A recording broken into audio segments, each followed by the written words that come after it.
All right, I'd like to call to order this regular business meeting of Verona Borough Council for January 11th, 2022. Please rise for the pledge.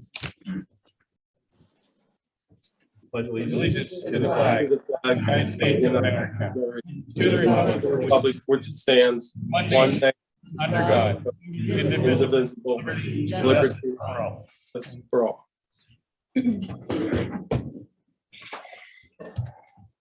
All right, we'll take roll call. Christine, please. Dave Matlin, Present. Joey Warren, Present. Sylvia Provenza, Present. Ray Suchovich, Present. Trish Redzek Showalter, Present. Vince Floda, Present. Rhoda Ward, Present. Craig Alexander, Here. Matt Pitch, Christine D. Run, present. All right, thank you. First, are there any emergency additional agenda items at this time from anyone on council? An issue was just raised regarding a dangerous ice situation on Ridge Avenue. That's on here. Perfect, thank you. Yep. Anything else? No. Okay. We will now hear registered comments from the public. We have 3 registered comments tonight. The first is Curtis Brown.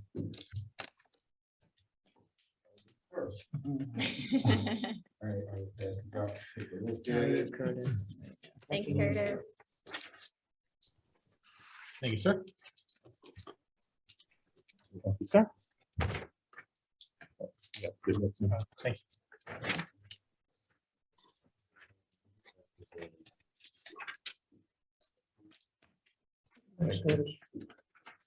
you.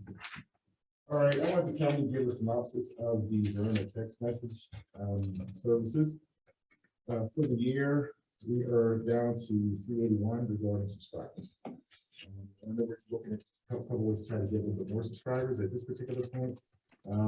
We'll take a look at how we can definitely do that.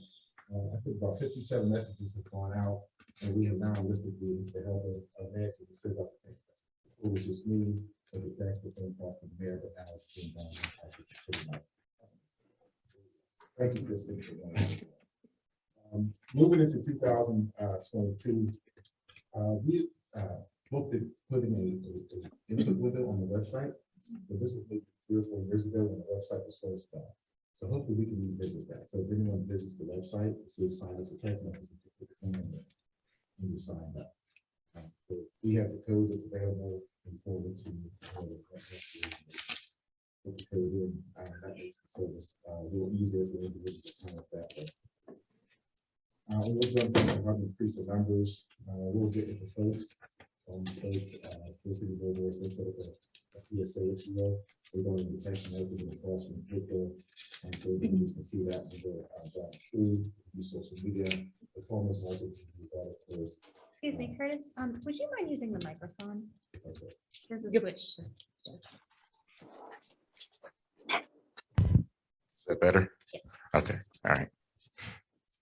I'm used to doing karaoke, so I don't want to like do a rap song like Snoop Dogg or something. But all right. So, and we'll take a look at. And I talked with Mr. Worf as well regarding the newsletter, so we'll use that each quarter. So we can let residents know they can sign up that way. We can also take a look at having the businesses participate as well. They can post flyers in their locations and also post it to their social media as well. So if we all take maybe ownership of getting more people on the list, and maybe it will grow that way. We've had some questions regarding voice notification that has come up in addition to the text message marketing. That service is available, although it's a little bit older in technology. So we have to do a little bit more research regarding that. I think there are about 3 or 4 companies that do provide it. So we have to take a look at how it is implemented, what the user interface is, meaning how do we log in and get it? And more importantly, is it text to speech? Or is it someone recording a message and then uploading the message? So we have to kind of find out how all these things work. And possibly work this on the back end of our system as well. So as we find out more, we'll let you know before that. Pricing as each year is the same $2,200. There is an additional CDLC provision, and I'll explain what that is. The number that we use right now, I believe, is 63975. It's a 5-digit number. That number is going to change because the carriers no longer want to support what's called a short code. itself, we have to go to what's called a 10 DLC, which is the that number will then be used for individuals to sign up. Now, current subscribers don't have to do it. They're already signed. Any new subscriber will have to use a new number. So it may be 412 747-5555, right? So it'll be a number that's rather similar or similar to what a Verona number would be. And we can choose that number pretty much. So what we're looking at doing that regarding the technical back end is data migration. So we're going to take all the names that are in there and move them over to the system, the carrier provision. So all of the three carriers right now have instituted this and they want to come to forward. They talked about it probably about a year ago, but now they're trying to moving forward with it. So everyone in our industry has to step. The cost of that is a one-time $750. We can break that up over 2 years if that needs to happen. That's not a problem either. And change to the service once again, along with the 5-digit code. The new code would be a 10-digit number similar to the phone number. Current subscribers don't have to do anything.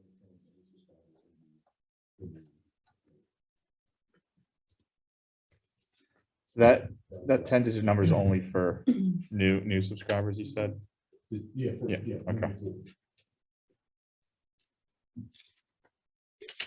But can you share what our trend was for current subscribers, 381? What has it been in the last 2, 3, 4 years? Like, what does our trend look like for The trend users? has been going down. So COVID has been a big hit for Nancy and I spoke about that. People have every individual signed up and it's brand new. A lot of people that signed up. They weren't necessarily front runner, but they kind of wanted to see how the service goes, get the information out of it. So what we've done is pared down to the people who are living around every other independent and actually want the information. So it has ticked up some, I believe, but for the most part, we're staying steady in that. So to get the number up would be a concentrated push. Now, say, okay, the majority of people who know about texting, they have it. It's the other individuals who did get it, maybe just not that tech savvy, but they need to make it a big push. Got it. And I have a couple of questions. What would be the goal for a community our size for participation with the text service or call service? We're around 2,000 residents, a little bit over that. I believe it's at the number. 2,500? Yeah, some younger than having a cell phone. So granted, so about 2,000 or so.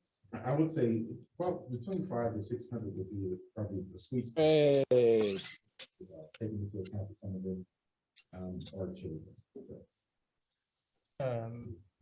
And then I had another question too about, you have 21,000 messages put out. How many unique messages were put out? Unique meaning. So are the messages put out like you had X amount of users that subscribed that received a single message? So then, you jump by 300 and something or 200 as we've grown users. Like, how many unique messages were of the 2,100? Well, unique is not necessarily specific to text marketing. So the message that goes out is a message that's specific. So you said how many subscribers signed up, or I'm asking about Individual message? Yeah, how many think individual that's- messages went out? That's I've had them like twice in 2 years, so the odds of me having them while you work here are none. Just mute that. okay. Um, So your second bullet, I guess, is answering my question. There were 57 times we used it. correct? Got it. Thank you. Right. So it's just north of that slightly, so that the aggregate number would be just north of 21,000. And at this point, this is only for cellular phone service. This does not extend to anyone that holds a landline. That's correct. Not yet. So when the 10 DLC comes in, it's possible we can do it that way, but it depends on the phone service. There's a couple of different issues with that. So we would take a look at the voice.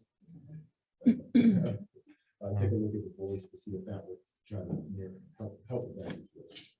So I know this is just a first stab, like, for us to consider, we're not signing contracts today, but if you could provide that, that'd be very important to know, because my other question was, out of the 381 subscribers through the cell phone data, do you know how many unique households are getting messages? No, we wouldn't know that. No. Okay.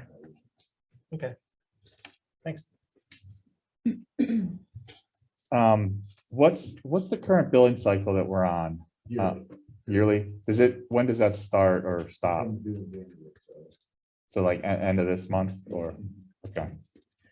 Would you be able to grant us some time as a new council to take a look at answering some questions before we sign a new contract? for instance, the new 10-digit number, there's a great advantage to using your service if it extends to landlines as well. So that'd be important to me to understand. Right. So is that That's something? That's a good question, but regarding going to a landline, that means the landline would have to control that to be able to get the message. We don't know what the landline can do based upon the service that they may have. Understand? So if you Yeah. have Comcast, or if you have the Verizon or some other home service that may not get text messages to that landline, we can have the service on our end, but if it doesn't translate to that specific phone, then Sure. I'm guessing, so I've been in the community before where you receive a recorded voice message that says, we have a water main break, there's a boil alert for the next 48 hours for these 4 streets. And it goes to some of the elderly residents that, don't have cell phones or don't use it. Their primary phone is, the phone that rings, they answer. So I would like to know if that would be possible to even extend a recorded message to those people. well, so we addressed that in there. So the voice, we would be able to take a look at what that looks like regarding setting that up and how we do that. I'd like to voice my opinion. Yeah. Through the years that we've had this service, I found it very, very helpful. And I really would hate to see it go. I really do. I think it's been very helpful.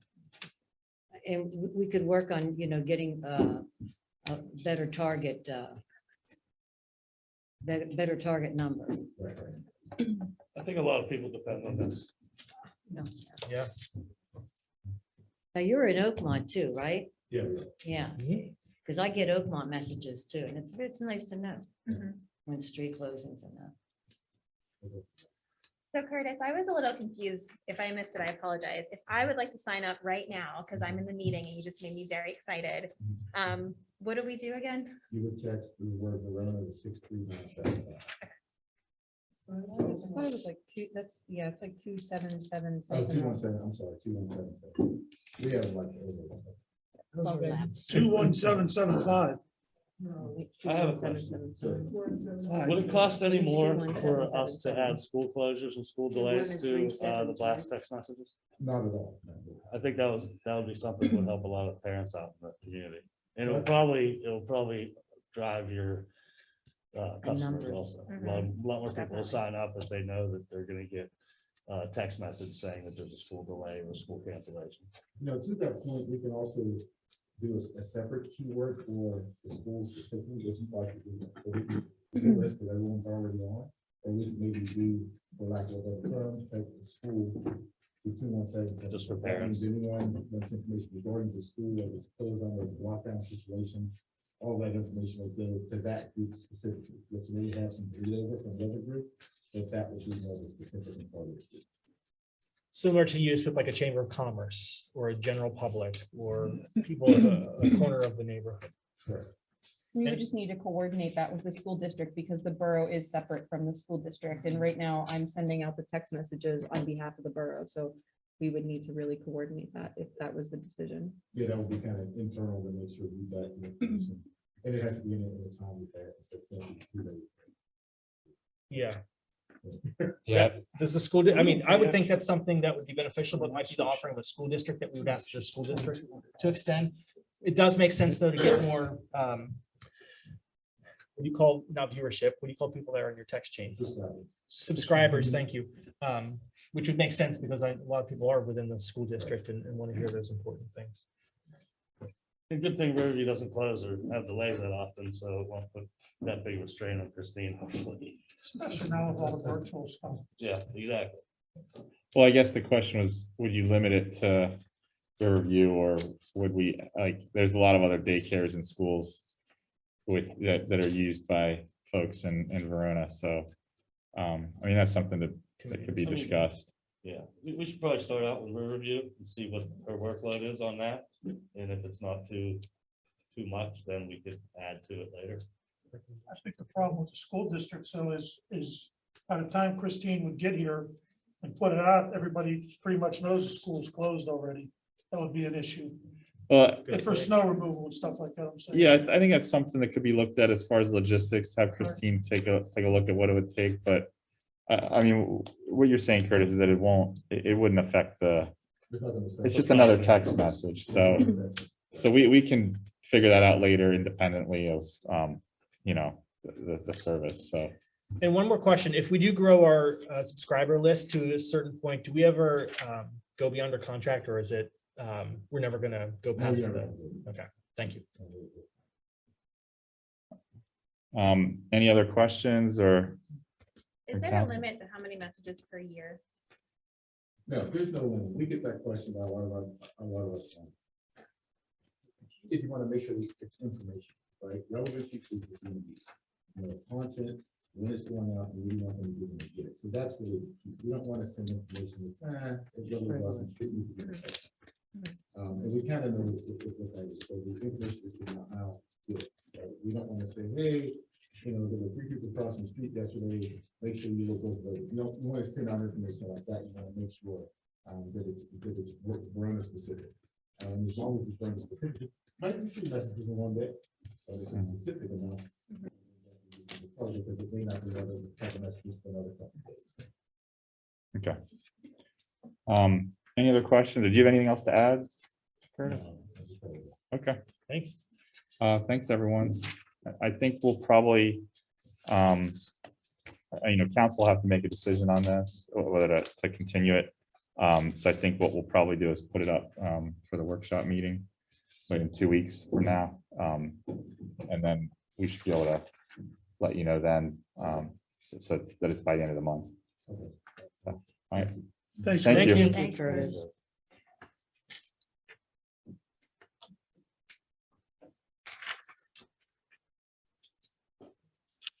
All right, the next registered comment from the public is Samantha Swift.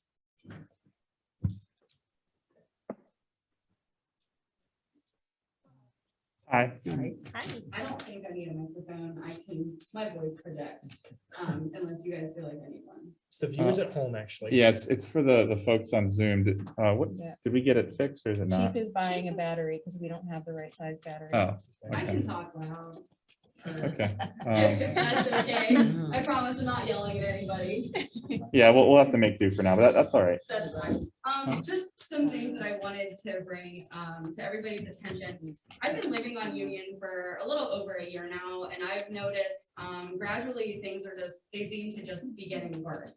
For instance, one thing that's an issue is constant speeding. It's a one-way street. I don't know where you're going, but there's nowhere to go at the bottom. And my daughter has actually had to hurry up and run to the other side of the car because people can see us standing there and they still continue to speed. I don't know what we can do about that. Maybe if we can do speed bumps or like children playing. My daughter is not the only child on the street. We do have 2 small children across the street from us. There are children lower down the street, but I don't think there's any young kids up the street because we're kind of in the middle there. So that's a huge concern for me, and especially, and I know the one day she did say that, so she walks to school to and from, she's very diligent. She was saying that when people come through the alleyway, they're not, is this on? Oh, they're not paying attention, and she was almost hit by a car. And so luckily for her, she pays attention, but it doesn't seem like other people are. And I'd like to foster independence by letting her walk, and it just seems counterintuitive at this point. Let's see. Another thing that was brought to my attention from another neighbor that I said I would bring up is a curfew. There are multiple teenagers, young people, all hours of the night kind of walking around on the street. I can hear it. My window is facing the front of the street. We also have a camera that goes off every time somebody's walking by. A lot of the children, they seem to be mid-teens, constantly swearing. It's just loud, it's obnoxious. I was a teenager once, so I get it, but not at 10 p.m. or 11 p.m. Why aren't they getting ready for school the next day?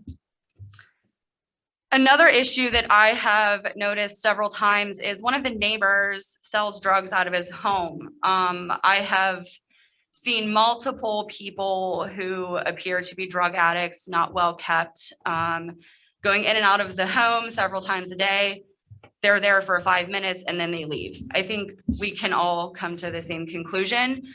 They are strung out people. They don't look well. They're skinny. Their faces are sunken in. They don't have teeth. I think we know what this neighbor is selling. And again, with children living on the street, it's just not appropriate. I've seen it multiple times. I've seen different people there. I did call the police one time. I don't know if the police talked to the owner, not to my knowledge. But I just would really like to see something done, because just in addition to these things, my partner and I are actually looking to move out of Verona because of the things that continue to happen on our street. It's just really discouraging to want to even be in the neighborhood. And that's another thing, that like, we can't even have our friends and family come visit us because there's nowhere to park, because the way the residents on that street park, they don't leave enough room for another car. So like, you'll have this much room between two cars and there's not enough for anybody else. Everyone wants to park directly in front of their home, but doesn't want to leave room for anybody else. So why do I want to have my friends and family over if they have nowhere to be, nowhere to park? And I just think and I've seen on North that they've had those lines. If we could somehow get those lines, just to even give the residents some kind of guideline, that would be phenomenal, because there are at least 3 or 4 handicap spots on the street for the residents that do need it. There's one that is never used. I don't know if anyone lives in the home, but they don't have a car there. But it's just, maybe that could help like guide everybody else on the street. I'm not sure on that solution, but it's just really frustrating to not be able to have family and friends over. Another thing is, one of the neighbors constantly parks half over the handicap line and halfway on the street. And so my mom lives with me, and we have a handicap spot in front of our home, and our neighbor continues to park over the line. And we've addressed it with her, and she just tells us we don't own the street. Again, that's why we're looking to move. It's just not great over there anymore. That same neighbor, her home is in pre-foreclosure. Her steps are falling apart. There's critters in her porch. Her dog is outside all the time, which brings me to my next point. There are at least 3 or 4 abandoned homes, or homes that look abandoned, on our street. There's one home that is diagonal from me that I've seen in the last year and some months that I've been living there. There's been squirrels and raccoons and birds just in and out of the roof of the home. And it's just, this street just looks like shit. I'm sorry, but like, it's not appealing to this community at all. And then there's another car, which I don't even know if the guy lives on our street, but his car has been parked there since Christmas. Hasn't moved, no ticket on it. It's just becoming increasingly frustrating to even live on this street. So I'm usually not one to complain, but it's just, I don't even want to be in the community anymore because of it. And we like the community. My daughter's in 4th grade. I serve with the garden club. I'm on the PTO board of Verona. We want to stay, but if the conditions, and it just seems a lot of different streets continue, I'm not proud to be from Verona anymore. Do you have any addresses? Yes, there was 473. 463 is the drug dealing house. And then I might have the one address wrong, 474. I would question that because I try to see it sometimes as I'm either walking or driving, and sometimes don't always catch it. They sound familiar, okay. So if you guys have any additional questions, I'm happy to answer. Samantha, this is Dave Recupero, the mayor. Yes. I will get with the chief tomorrow morning I'm on video here. Yeah, I'm looking at you, but you can see my back. Sorry. That's fine. That's fine. You're fine. Okay. I will get with the police chief tomorrow, and I will go over these complaints that you have. Sure. Because a couple of these are ongoing complaints. Sure. There is one thing that I forgot to mention that I do have in my notes here. The house that I think is selling drugs, there was a shooting there months ago within the last year. I want to say maybe over the summer. I don't know what happened. It was around 3:30, 4:30 in the morning. And when I left for work at 6:30, the cops were still there outside. I don't know what kind of situation it was, but again, my child lives on that street along with other children. I don't want to have a house that sells drugs and there's a random shooting. I mean, I get it. These things happen, but like, come on, we got to do better. It's just disappointing. So. I agree with that sentiment. I'll say, from the thing, I don't know you before tonight, but Of course. we don't want you to leave. We want you to stay in Verona. We want those things you just said to leave Verona, not residents like you who volunteer and do what you do.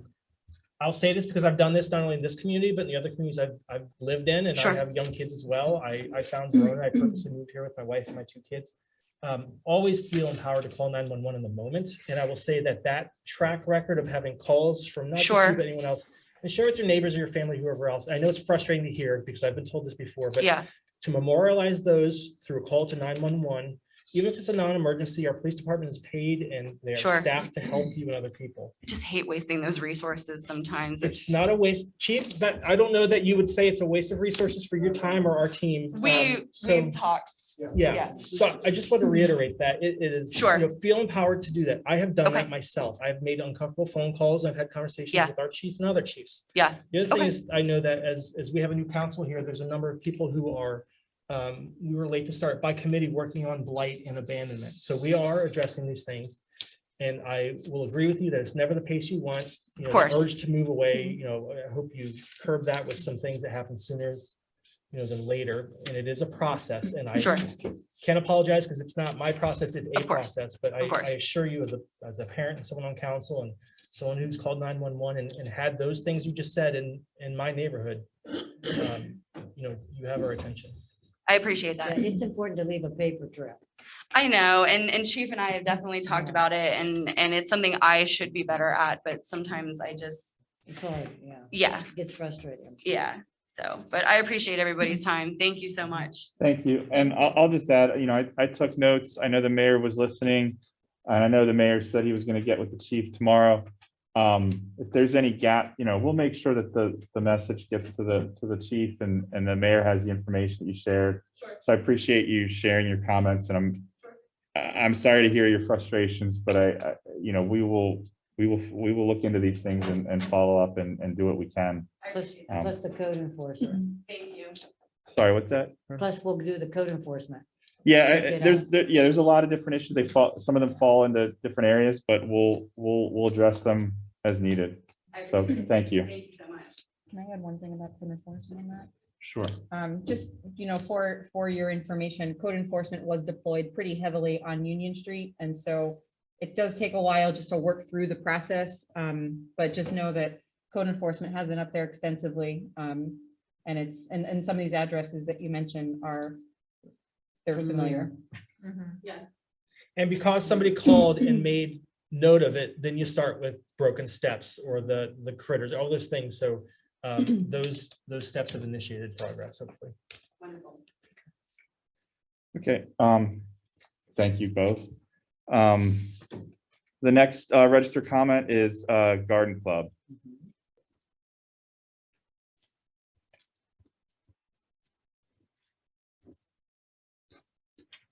So we're gonna tag team it tonight. Hi, guys. Good evening. Cam Roller, 853 First, Vice President of the Verona Garden Club. And Angela Capini, 521 Center Avenue, President of the Garden Club. So first of all, I wanted to circle back on an email that I sent council on January 6th regarding the permit application for Botany and Booze. We discussed permit applications on the August 10th meeting, where we confirmed the date of Botany and Booze and reviewed everything. At that time, you guys talked about that on the August 31st meeting, that you would be discussing permit revision 3 in that meeting. I checked back through the notes. I don't have in the meeting minutes that you guys reviewed that permit. So I did attempt to find a permit online, and it looks to be the same permit as previous. So I wanted to confirm that that was the appropriate permit to be filing for Botany and Booze and make sure that I am correct in what I'm submitting. Additionally, in that email, I did request, as discussed previously, that the street be closed for that event. And during our August 10th meeting, we talked about, or maybe probably previously as well, we discussed the process of which to close a street, notification of businesses on that street. I don't know what the final decision on that was, but I do not feel that it is appropriate for the club or whoever is having the street closed to need to walk down the street and knock on businesses' doors. because some of the businesses could be angry that we're closing, and that's not, I'm not the one who's physically responsible for closing the street, nor am I the one who makes a decision. I just request, and then you guys approve or deny. And I think that could cause an issue should I go door to door and ask, for the street to be closed. Additionally, I did ask, and I included a map in the email, that the street be closed slightly longer than before on South Avenue at Allegheny River Boulevard. I would request that it would close there so that people cannot come down south and make the left onto East Railroad. I asked that for two reasons. One, there was an issue with, we had a live band, and there were people congregating in that area to listen, and the cars were kind of turning pretty quickly, and it became a little bit of a dangerous situation, and I was concerned that somebody was going to get hit. And if we close at south, nobody's going to come down south and need to turn around. I would imagine they could turn around in Miller's parking lot, which would still be open according to the map that I sent council, or people would most likely see that the street is closed and then potentially not continue down that street. And then additionally, I wanted to confirm that, just like in the sheet, that the DPW, we would request trash cans, tables, and chairs again. The garden club would offer to empty the trash cans. We can put tables and chairs back, whatever is needed, because it is on a weekend and I want to respect overtime. But I wasn't sure what the process was, or if that was the correct permit to be filling out. Did you That send, I'm- so you sent the permit to all count? I need to know if it's the right permit. Did you send it to anybody? No, I mean, Oh. I sent them. You were asking the question of, is this what I complete now? Yes, because you Yeah. guys said that you were gonna have a version 3, Yeah. and I didn't see any meeting minutes that was an approved. There is a version. I think the goal was to have a better version, which, Right. you saw the discussions from. Yep. Just for clarity for that, because we do have, what you'd see on the website. Well, yeah, so I can say that the street closure permit, that was a new permit that we haven't finalized yet. Okay. We need to work on that. We kind of got sidetracked with the budget and other things in the Sure. fall. But as far as the other permit that I know which email you're referring to, is that? do you know, And I Christine? copied that. I attached the permit. Yeah, yeah, The other two are correct ones for renting out the park space and the other ones for the special event permit. And those are the current ones. And which one of those would we need to fill out? Is it special event or is it both? I would fill out both just because Okay. they ask different kinds of questions. Sure. And so, more forms, sorry, but No, it's okay. it's, but. I have them both filled out just in case. There you go. But I wanted to make sure that that was accurate before I submitted them.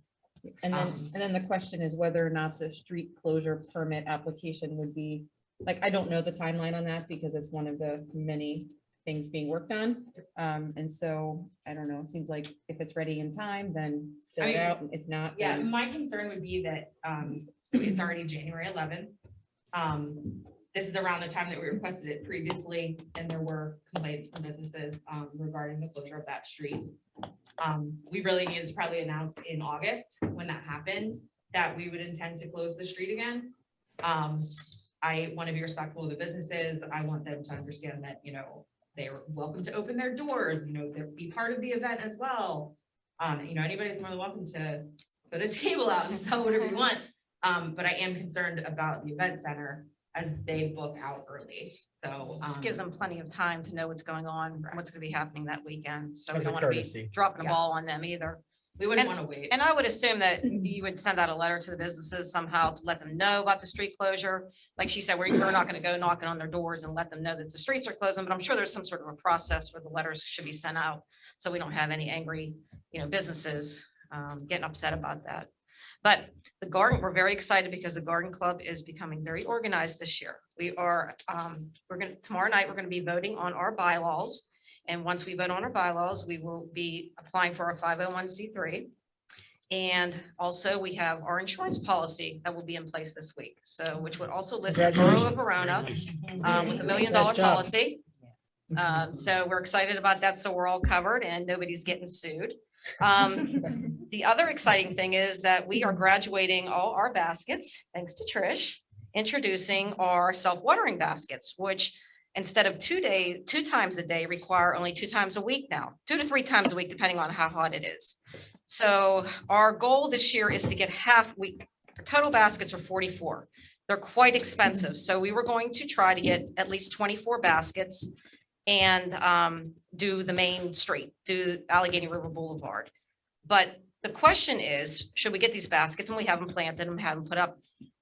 We don't want to cost the borough money, overtime, anything like that. So the question would be, would the borough workers be willing, or would you be willing to have the borough workers water these for us during the week, twice a week, during normal business hours, no weekends, no overtime? And if not, would the garden club with volunteers be able to help out with that? Because I think the whole town really doesn't want to see these baskets go away. Everybody enjoys them. Everybody likes them. We're trying to figure out a way to still keep them, even with the tight budget that we have this year. You know, we understand that, but we'd like to work with you. And if you could answer just, you know, if you could find out the answer to those questions, because we really need to make decisions. We really want to move forward with these baskets. They're a lot more economical. It's not going to cost hardly anything to have somebody water them now. It's a big jump from twice a day to twice a week.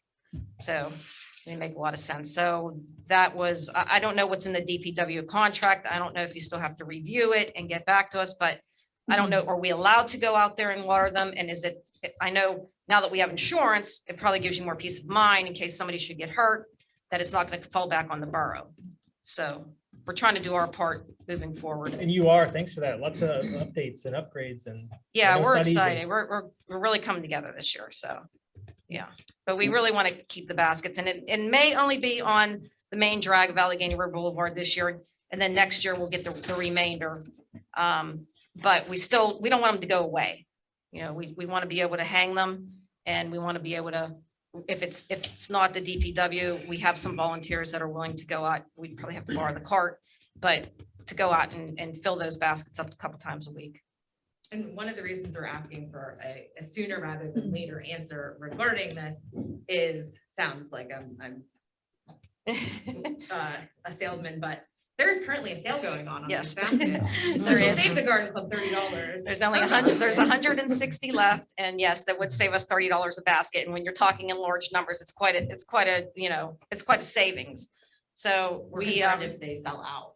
yeah, we'd like to try to get an answer as soon as possible if you can, or an idea of if the DPW can't do it, that if we have insurance, that we're able to have our volunteers go out and at least do it. So we're working towards getting like final answers on all of that for the workshop meeting. Okay. I don't know if we have enough to tell you an answer tonight. I mean, do you think because the DPW, personnel concerns we've been working through. Okay. So, Okay. Yeah. I didn't know like if the, I know that we, in the budget that was just approved, that we cut out overtime. If there's water during the current work week, only 2 or 3 times, that already cuts down on any of the evening waterings and half of the day watering. So I didn't know if watering was still in the contract as of now for them to be able to do. I like what I heard with the active and successful volunteer things you've been doing for the people who would be able to, provided, we're working with our solicitor, we're working with the finance, we had a really good conversation. Everyone wants flowers. Everyone wants all these things. It's more the formality. And from what I understood, we're aiming for the 25th of this month, and we're doing a lot of homework now. And hearing what we heard tonight is really good to hear about your status as a 501c3, the offering of the volunteers to help water, and then from what I understand, there's, a couple things we need to get past because it's going to set precedent. To be very honest with you, and you know this, you've said this tonight, we have a tight budget. We have a lot of community groups. We're trying to be consistent. We're trying to be fair. We're trying to be all things. So Right. You've met Yeah, we're halfway willing for to work sure. with whatever we have to do. I mean, even if they did one day a week and we did the other day, I mean, we work it out, Yeah, and we can Yeah. hear that. Yeah. It really is a part of a bigger discussion though that I think we're trying to tackle for consistency's sake too. And I know, Kimberly, you're very creative with your flyers and that stuff. And if I can, with the permission of Councilor Booth, I can go to the businesses along East Railroad Avenue and give them the flyers if you wish. To tell them about the street closing. Oh, the and street closure. the Oh, event. yeah, that would be great. Yeah. We'll have to be approved by the council, of course, but I can do that for you guys. Oh, that'd be I great. appreciate that. Yeah, thank you. Thank you so much. Kimberly, what date is that? What date is that? May 21st and 22nd. The hours are looking like it's probably gonna be 12 to 5 or 6, depending. The street would need to close, an hour or two before that, and then Yeah. an hour or two Yeah. after that. At least. Yeah, we'll do what we do with the car crews. I appreciate it. Thank Thank you. you. Thank you so Was it much. later in the year last year? Was it in May? It was in May. May 22nd and 23rd. Yeah, I it was think. the same Before third Memorial Day. weekend. Third weekend in May. Mhm. Yeah, what was the and to time be on fair, some of these things are not similar to the car crew, so we are gonna have to assess the Well, map you provided up until the 25th. I know, Mayor, you've got his support, but we are gonna have to, no promises exactly what we've been provided. We need to discuss these things as a matter of process. Right. Sure. Okay. Understood. Okay. Can I ask a quick question about the ends of the closure? And I apologize if I missed this, but completely agree with the south situation. But how much of a hard endpoint is the corner of Hula? Is that flexible at all? The Hula corner, yeah, absolutely. that is. Yeah. That one, I don't think we had any issues with, speeding or any, because that's towards the end of that route. Yeah. But that one, because we use the entire park, Right. that becomes the issue on that corner as half of the event is still occurring to the left. Right. And, we don't want an accident or anything to happen to anybody while they're at the event. But we can potentially keep that lot open and. Yeah, absolutely. Oh, yeah, absolutely. Yeah, that's what I was Usually gonna that's ask. 'Cause parking. Yeah. Oh, Did you yeah. have a That's a problem us borough putting parking lot. horses up by the entrance to the borough garage, so people Nobody- use that parking lot? Right. Oh, yeah, absolutely. That Okay. has no effect on what we do down there. That's great. Another question, just gonna put a clinker in, what about the people coming from Giant Eagle coming up that don't know that the street's closed? And if you don't let them go past, if you don't let them go up south to make a left onto the boulevard, they can't come out of James and make a left on the boulevard. So then they've got to keep going around and, you know what I mean, till they figure it out. Yeah, That could be an issue. sure. Which is more of a reason, public safety. I mean, you gotta give the ambulance to fire truck anywhere. You have to have the police. So we have to do some due diligence by the 25th. Okay. Using your map as guidance, but we're gonna have to make some logistics scenarios to where we're not blocking anyone. We're having provided access. We're not parking for the hydrants. You have clear ways. Just people normally shopping might seem like a small deal, but if you have 50 cars have to turn around in the afternoon, it's a big deal for people. Sure. We've done that though. I mean, we've been successful with parades and other festivities, so it shouldn't be. I think the We could community, put a detour sign up. in Yeah, the I don't alley think it'll be by that the big. Eagles. yeah, I think the 150th, it was closed almost the whole way down the street. Yes. If not. the Yeah, that's a entire way too. They can go, you can make the right up James, coming from Johnny, you make the right, and then I Then left go down to the the alley. alley and then a right up to Yeah. south. Yeah, I We believe just need to it, put a detour sign there Yeah. right there at the corner. Right. I think I it can be believe worked out. I'm 150 just trying is the to, whole way. just trying to think everything out. yeah, I appreciate Yeah, it. Appreciate it. I actually really like this because I think that you provide a turnaround at both ends. Mhm. There'll be a turnaround across the street from the Hula and then a turnaround. Yes. If somebody does realize that the street is blocked Yeah. before they get to south coming down East Railroad, they Turn can through turn Millers. into Ian Through and Miller Millers, and yes. turn around. Mhm. We don't Right. have to worry about people doing 3-point turns to Right. get out of a street closure. So Right. I really like the setup, actually. Awesome. Great. And your flowers do add to the quaintness of Rome. Thank you, we're trying. There's a lot of them, but yeah. And we're trying to be, more sustainable with the Right. saltwater baskets and, Thank you for conserve doing that. resources. yeah. Okay, thank you. Thank you. Thank you. Ladies. Okay. The next item at this time, council will hear public comments on agenda related items only. Please approach the podium or raise your virtual hand. Clearly state your name and address and limit your comments to 3 minutes. Do we have anything on Zoom? We don't have I any don't see- virtual. Okay. Okay. All right, we'll move on with the with the reports for the meeting. Sorry, the first is approval of minutes and of monthly financial reports. So I will start with the monthly financials. So everyone on council should have received a packet in your packet electronically. The financial reports, the balance sheet, income statement by month, budget versus actual report, and bills and disbursements. So I'm just gonna touch on a couple here. The budget versus actual report, total income through December 31st in the general fund was $2,130,895.88, which was 103.62% of our budget, which is good.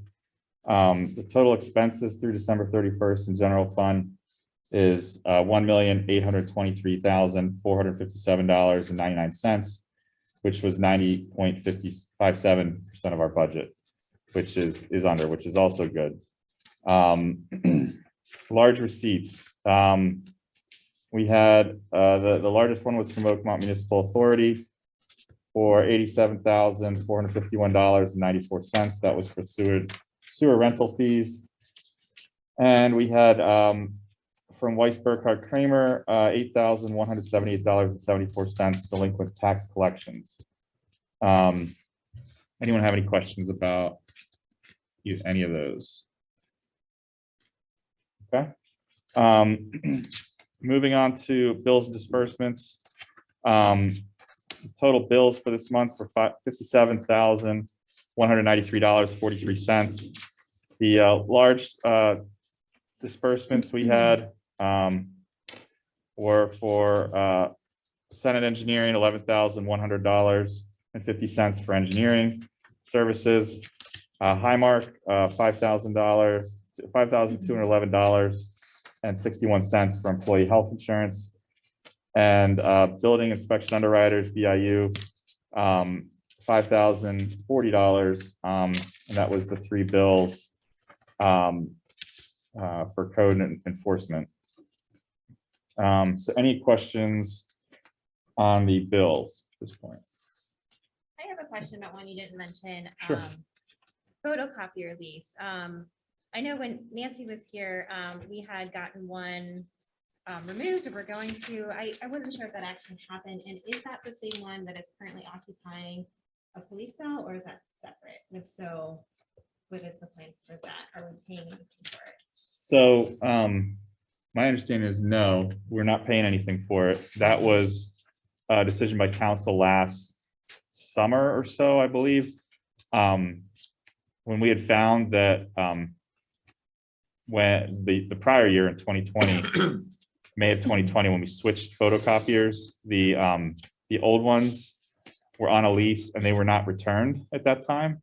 So they were left in the jail cell, and we were continuing to pay like a late fee basically for it. So when we discovered that in the earlier part of last year, Nancy did look into that and what we needed to do. And we had two options. We could buy it outright and then, deal with it, sell it, or we could pay to end the lease and have them take it back. But taking it back, we would be required to pay the shipping, which was going to be, when we did the math on what it would cost, it was actually going to be almost as much just to close out the lease and pay the late fees and pay the shipping compared to just taking ownership, which I believe we got some sort of credit towards the late fees that way, and it was cheaper. So I believe that's still there. I haven't heard anything otherwise. Do you know, Chief, are they still there? Well, we have one. One. That's still there. Okay, And if I can put that back in the furnace, then I'll let it back. okay. I'd like to see if we can get it on Municipal if we're not using it, if it's possible. I just asked Christine if she could look into that. I mean, moving it from one space to another is good, but if we can get rid of it. I mean, we've seen a cost savings after a loss of, too many dollars. Absolutely. If we could sell it for any amount and get it out the door and get dollars in the door, that'd be nice. Does anyone have a problem if the chief moves it? No, I don't. Yeah, I guess the question is whether, if we're trying to sell it, if we move it to a furnace room, I don't know if those are ideal conditions for electronic devices. Yeah. So True. if we're trashing it, then that's one thing, but if we want to sell it, we should probably keep it in a decent space. Yeah, I do think the plan was to try to sell it. It's just with so many other things going on, it we haven't gotten around to it. So we can look to try to look into what it would take to do that. Cool, thank you. I think this is already on Christine's list. I would really like to see, I'm seeing electric bills. I would love to see us having an electrical audit. Check out where the, intense demands are. Because I think we're going to be surprised where we're spending a lot of money. So I think I think it's on your list, right, Christine? There are lots of things on the list. Okay, well, I have extra posties if you want to have. But I think it would be wise to do an electrical audit. I think it's very important. Anyone else? Okay.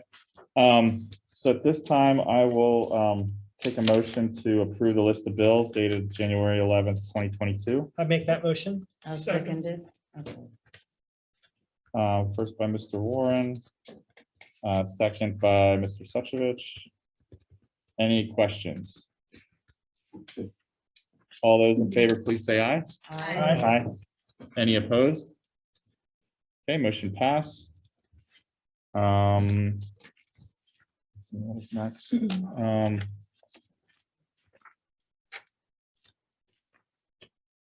Next is the approval of the minutes. This is for the meetings of November 30th, December 14th, and January 3rd. Everyone should have received those via email. And I guess this time I will take a motion to approve the minutes for November 30th, December 14th, and January 3rd. I'll make that motion. Second. Okay, first by Mr. Warren. Second by Mrs. Provenza. Any questions? All right, all those in favor, please say aye. Aye. Aye. Any opposed? None, motion passed. Okay, moving on to reports. So the first one is Council President's report. So I'd just like to start by thanking everyone on council for their support and confidence in electing me to Council President. I'm going to do my best to represent all of you, represent our constituents. Look forward to all of us working as a team, as one council of one, and striving to do the best for our community. So I just wanted to say thank you, and I appreciate your support. The next item, regarding the meeting format for future meetings, we discussed this at the last meeting. I have it on here again due to ever evolving conditions. I'd first like to thank the audience who's joined us today, both virtually and in person. And just a reminder that we do strongly recommend everyone wearing a mask in the borough building. We've provided masks, hand sanitizer there. It is not a mandate. We're not able to mandate it, but it's a strong recommendation. So I'd suggest if you don't have a mask, we have some available. We have, if as many of you are probably aware, we have a large uptick in cases in Allegheny County. We're averaging 3,500 a day, which is way beyond anything we've seen thus far in the pandemic. So I want to thank everyone in advance for respecting your neighbors and the community, because we are trying to keep our community safe and healthy. And the Zoom option is available for anyone who doesn't feel comfortable making it in, whether it's a member of council or the mayor or a member of the public. Given this huge increase, especially over the last week or two, I am gonna move that we move the meetings to Zoom only going forward for the time being. I know that me personally, I like doing the business and I like having the meetings in person. It is a lot easier to get certain things done, like signatures and seeing people face to face. But just given the situation, I think this is the best option to try to lessen the spread and help ease the burden on healthcare workers at this time. So starting with the next meeting in 2 weeks at the workshop, we'll go to Zoom only. We can revisit it, by meeting or by month as needed. And hopefully we can flatten the spike and get back to having, meetings in person. Not too much longer in the future. The next item regarding borough office assistants moving forward, it was suggested at the last meeting to let our former council president, Nancy Carpenter, continue to help out in the office as she's been doing the last year. What she's done the past year was purely out of necessity. We had a gap in office staff and a vacancy, and it took a while to get things straightened out and to help get Christine up to speed. And I really appreciate all that she's done over that year to help the borough out. But I don't think that it's appropriate to have her continue in that role, working in the office, given that she's no longer on council. And so I just wanted to let everyone know about that. She has discontinued that as of the reorganization last week when we changed over to the new council. So given all that, though, I do think we need to act swiftly to get administrative help to Christine in the office. There's much more work than one person can do, and I think that's going to be key in allowing Christine to carry out a lot of our shared priorities and goals for the year. So I'm going to suggest that we work on that for the workshop meeting to try to get together what we need to do to start advertising that. How about a job description? Yeah, I mean, we'll have to start with that. And I don't know, Christine, if you have anything else to add to that about how we'll proceed in advertising that and developing and getting that ready. I don't have anything to add on the advertising part right now, other than there are a couple of professional associations that I'm now associated with that send out job postings routinely to borough secretaries and managers. So it would get distributed and then it's posted on their websites and so on and so forth. I do have a couple of sample job descriptions for administrative type positions that we can pull from as a starting point.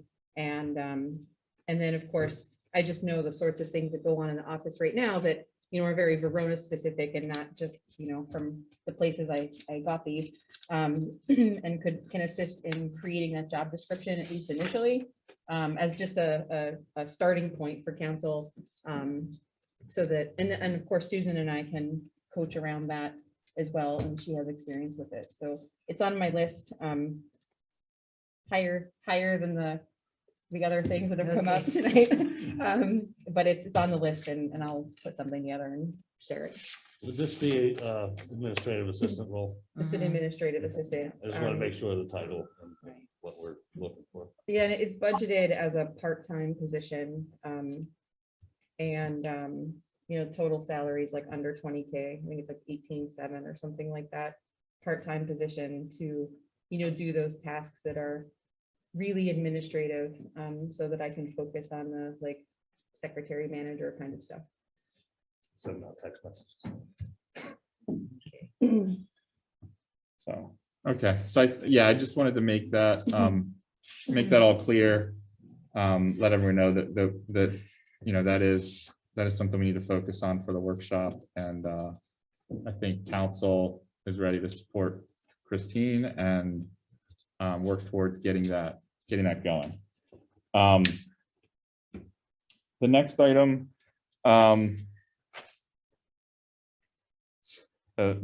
was discussion of whether to revise playground policies for different seasons. So we have a policy that the council developed a few months ago for Cribbs Field regarding when it would be opened and closed and under different conditions.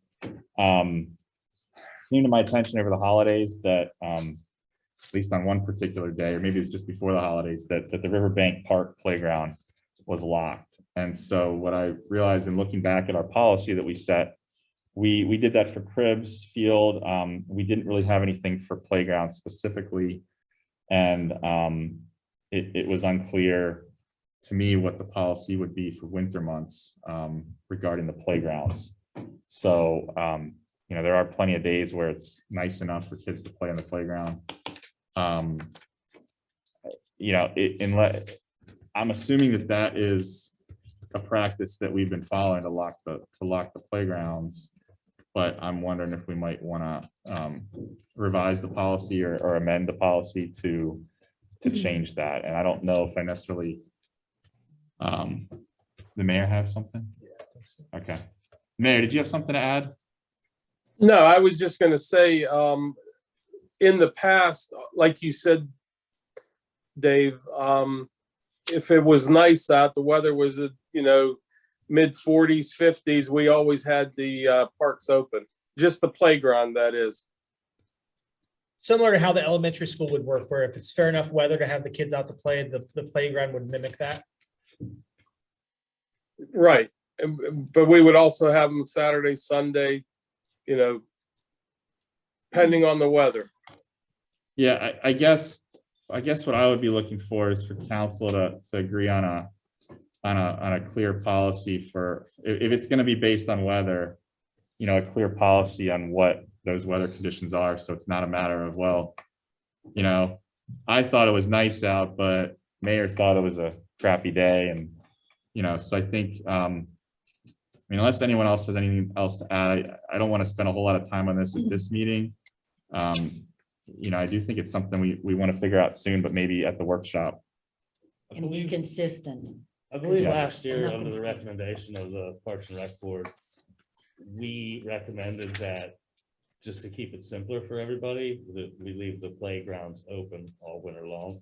And we worry about locking the actual soccer field in the winter, because that can get damaged when there's snow on the ground. But leaving the playgrounds open all winter, it's kind of like play at your own risk. There might be snow on the ground, but somebody might want to go to the playground and sit on a bench and read a book. And that allows them access to the playground area, but not to the field area where they can actually do damage. You're talking about cribs. Now, I'm talking about Riverbank and Cribs. Because you can leave the park open, the playground open. Yes, the playgrounds can be left open independently of the field. Yes. Correct. Yeah. Basketball courts, whatever. So, I Even the mean, basketball courts, because, Asphalt. yes, exactly. I don't know if that's something that we could do immediately until we develop a revised policy, or if we need to wait. That's just what we until- went with last year, because we were trying to get, people were able to go outside again, and we didn't want weather to stop that, so. Yeah. Yeah, I mean, and I remember talking about that last year. I guess in the past, I don't think we were as diligent about writing it down and saying in written. So we have that policy for Cribs Field. I think we need to just amend that. Can we do Perhaps that by workshop? I'm thinking by the workshop. So I just wanted to bring that up and get any initial feedback on the current situation, and make a note that we'll work on that for the workshop. Can I ask one question Sure. about that? And forgive me, I've been up to Cribs several times, but not enough to remember what it looks like when you enter the playground, not from the field. Is it paved? There's Is it two- a sidewalk? There's Yes. 2 gates, and you can open up the exterior gate. Mm-hmm. That's it's in the walkway between Athletic and Second. And is there a sidewalk there? Yes. They just paved a new sidewalk, and actually the entrance to the playground is maybe 15 feet from where the sidewalk ends. But it's a flat grassy area, so you could still access that. That's what we did last year. We locked the other gate and only allowed access into the playground from the outside of the park. That was my real question, is getting at, would it be, let's say there's snow on the ground, but somebody wants to go to the playground. Is it still safe for them to do that? And if it gets icy because people are walking on the snow, but you don't shovel the grass, like, are we then, if somebody falls, do we have some liability because No. somebody? From what Craig told us before, is all playgrounds are play at your own risk. I can't hear you, Vince, I'm sorry. I said, all playgrounds are play at your own risk, correct?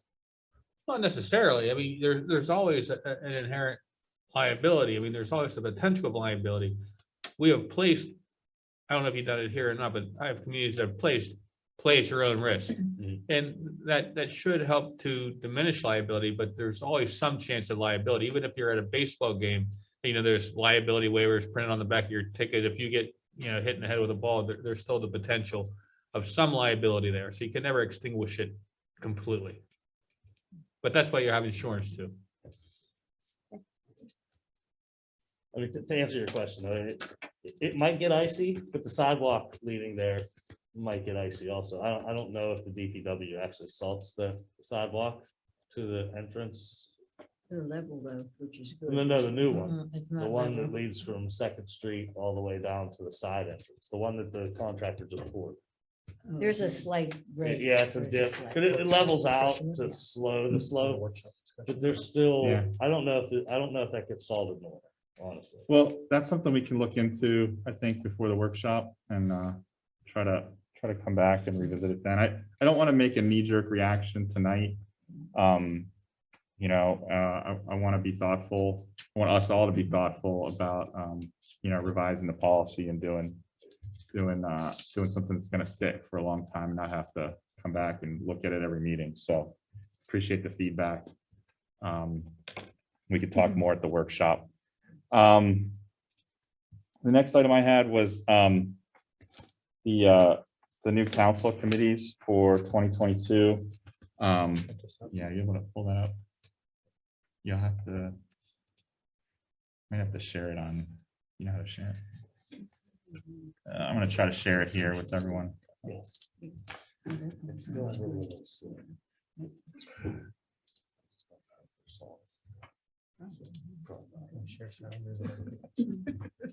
What's that? Yeah, the sound is still, but you might have to scroll. Okay, so we had a training coaching session last Thursday with Susan Hockenberry, our consultant, who facilitated a really good discussion with council on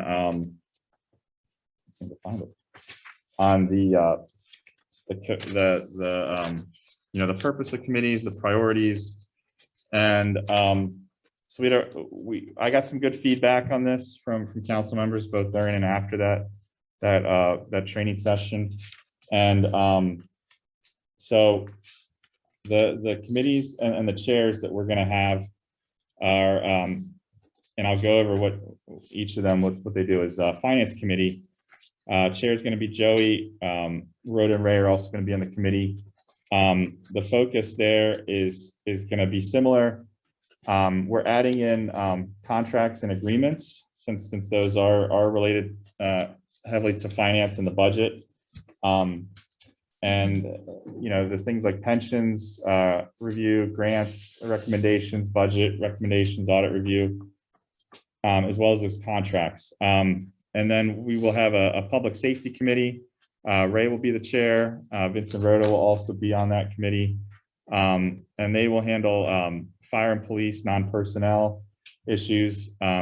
I'm adding in unsafe structures and vacant structures, since those do relate to public safety and to the fire department, and any other public safety issues that come up, and the potential to review monthly reports and make recommendations to council related to those issues.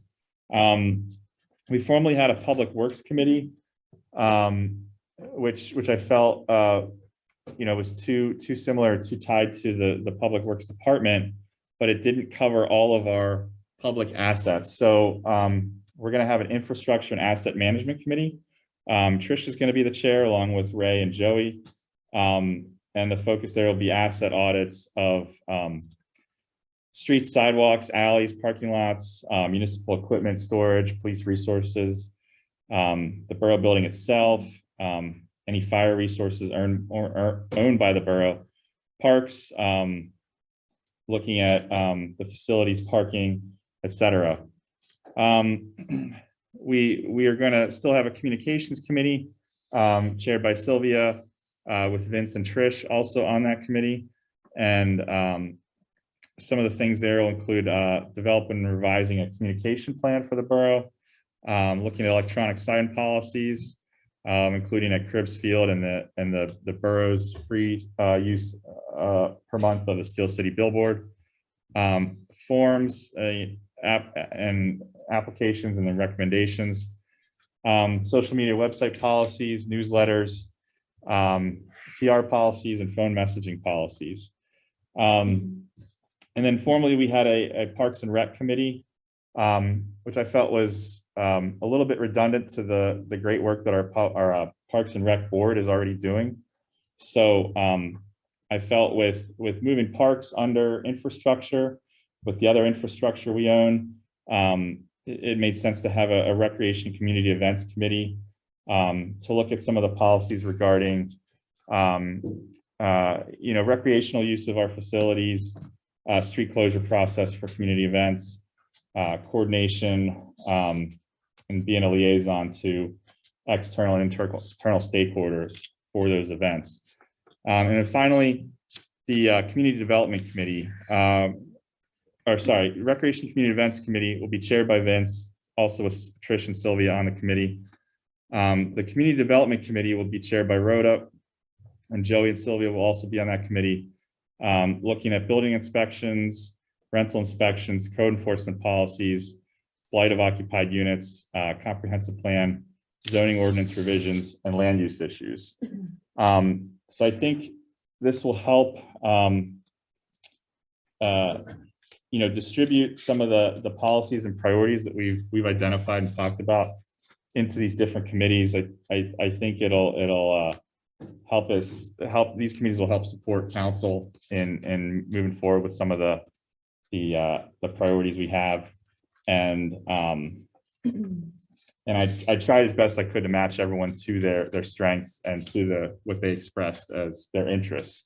So it was difficult. I hope you'll bear with me. This can be and will be a work in progress. It may evolve along with the borough evolving to tackle other issues that come up.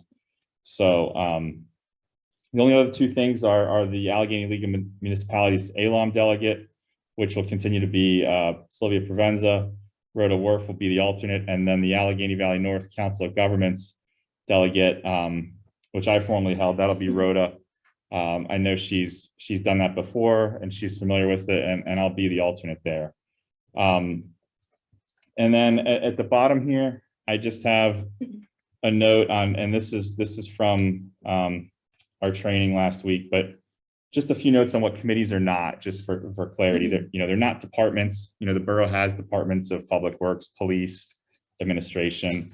Committees don't direct employees or consultants what to do or carry out official action on behalf of the borough. They don't apply for administered grants. Those are all responsibilities of council as a whole. So really the focus is recommendations of policy, doing research to find out best practices and bringing that back to the council. And then just a few major projects that we've identified that need to be done in the coming year and beyond. Asset audits, and some of these will fall under some of these committees. Some of them may be a Venn diagram of multiple committees or ad hoc groups within the borough, but asset audits, collective bargaining agreements for DPW and police, personnel handbook, finance policies, the active transportation plan, which is kicking off, the VOP trail project, which is underway, and the comprehensive plan that we're looking to get started on in the near future. So I just wanted to share that with the public and let everyone know where the committees are at this point. And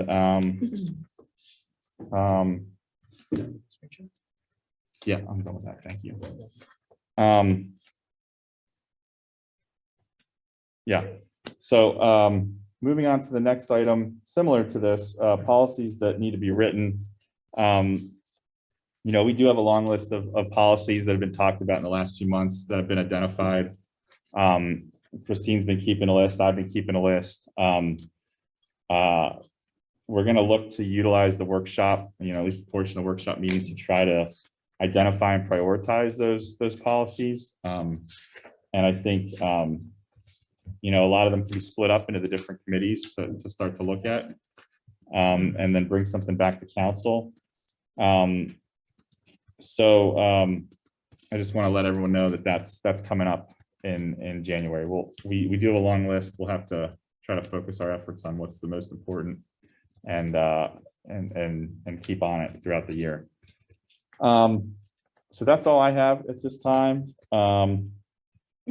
The next item we have is the mayor's report. He's on mute, but he has nothing to report. Giving him another. You're on I'm mute. sorry, I was on mute. Real quick, it's a resolution that Christine's going to bring up towards the end here on the ventilation. Okay. Thank you. After mayor's report, we have borough secretary's report. Okay, thank you. The first item is the freezing water up on Ridge Avenue. Earlier this year, a homeowner installed legally some drainage around their house, and the water daylights onto the road. And it's, based on what it's just the scenario up there and the topography, that water is now freezing and causing significant icing. And so there are really a couple of pieces to this. Matt is sick, so he was unable to be here tonight.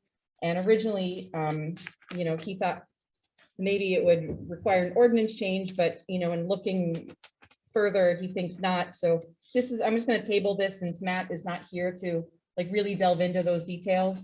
So there's there's a short-term and a long-term solution.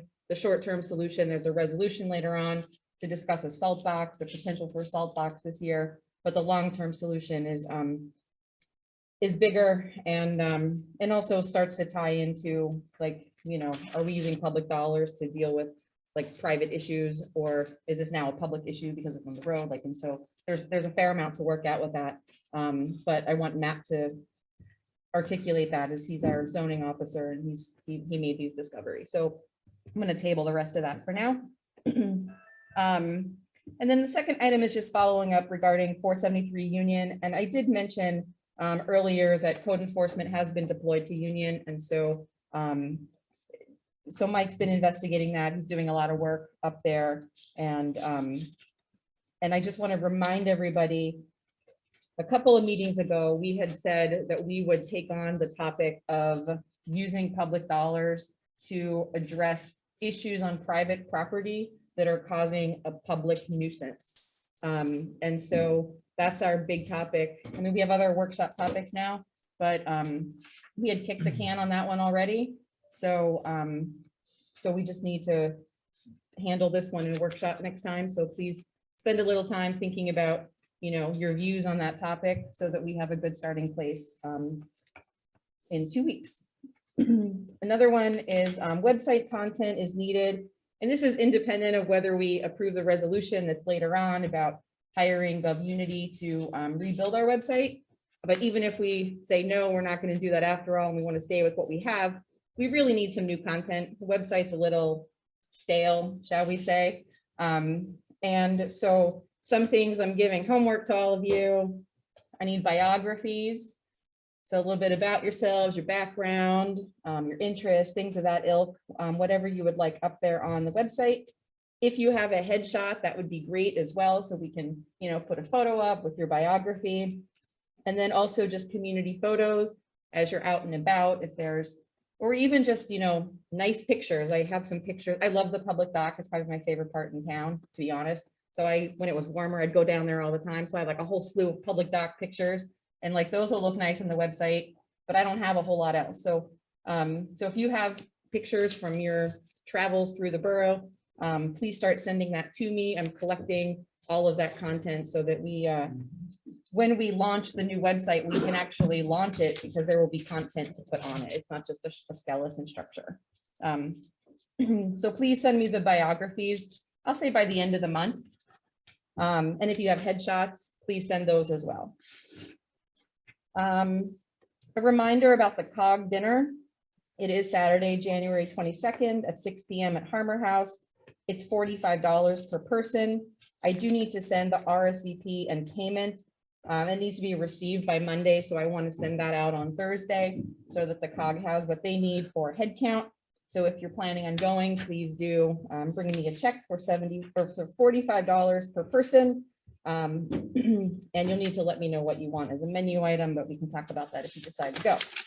The other thing that related to the COG dinner is they do look for member communities to make some kind of door prize donation that is valued somewhere between $25 and $50. Gift cards, wine, liquor, box candies, those are their suggestions. So we need to figure out, like, what are we doing about that? And I'd like to hear your thoughts on how you want to handle the door prize donation. Ask Chamber.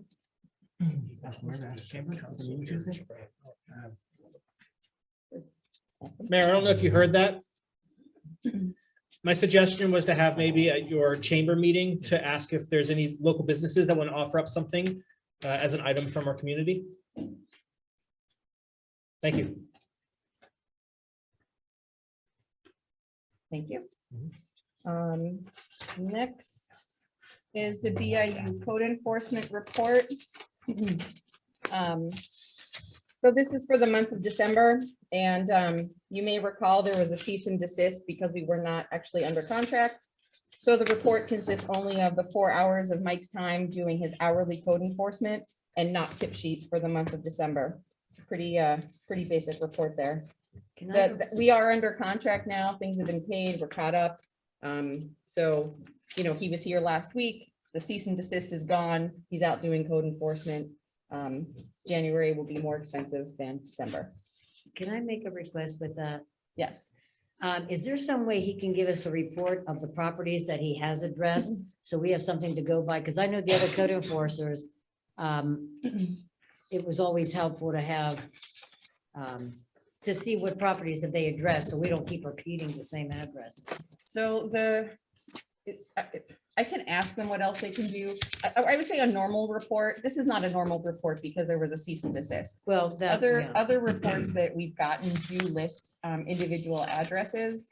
There's a little piece of me that's hesitant about broadcasting to the community who in the community has had code enforcement called on them, particularly as we begin to make more and more documents part of the public record. Well, if I could have it then. So I understand your point. I feel like, and Craig, I mean, you can weigh in on that. Like, should we be broadcasting that individual homeowners are being cited for violations? Like, is that?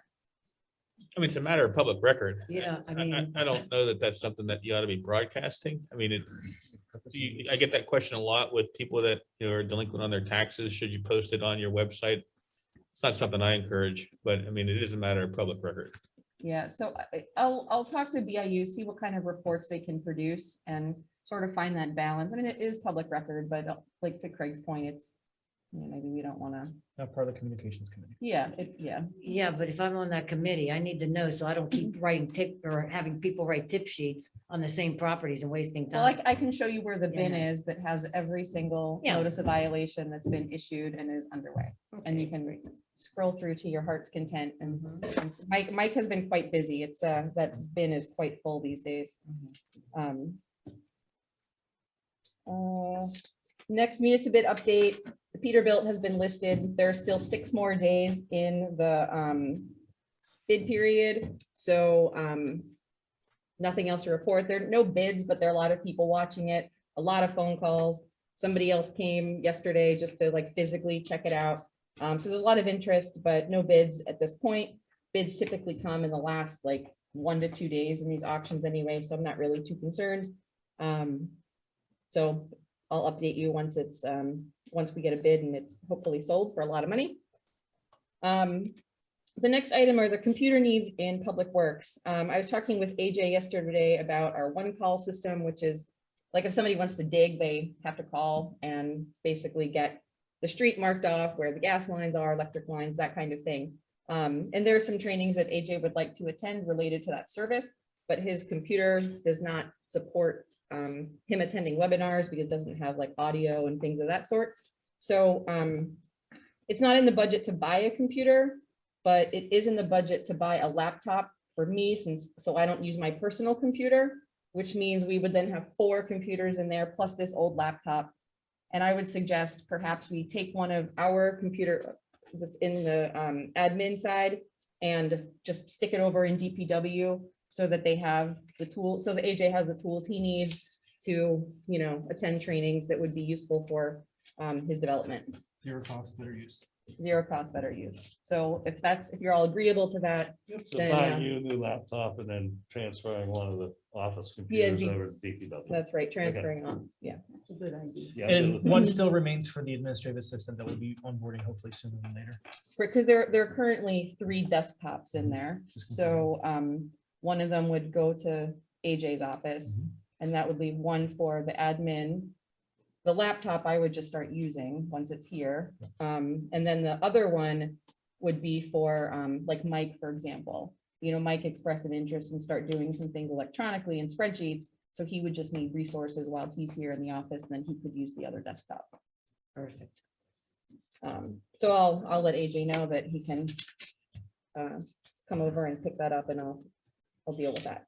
And the last item was brought up by both one of the officers and AJ with the idea of potentially implementing no parking on South Avenue in that cobblestone section.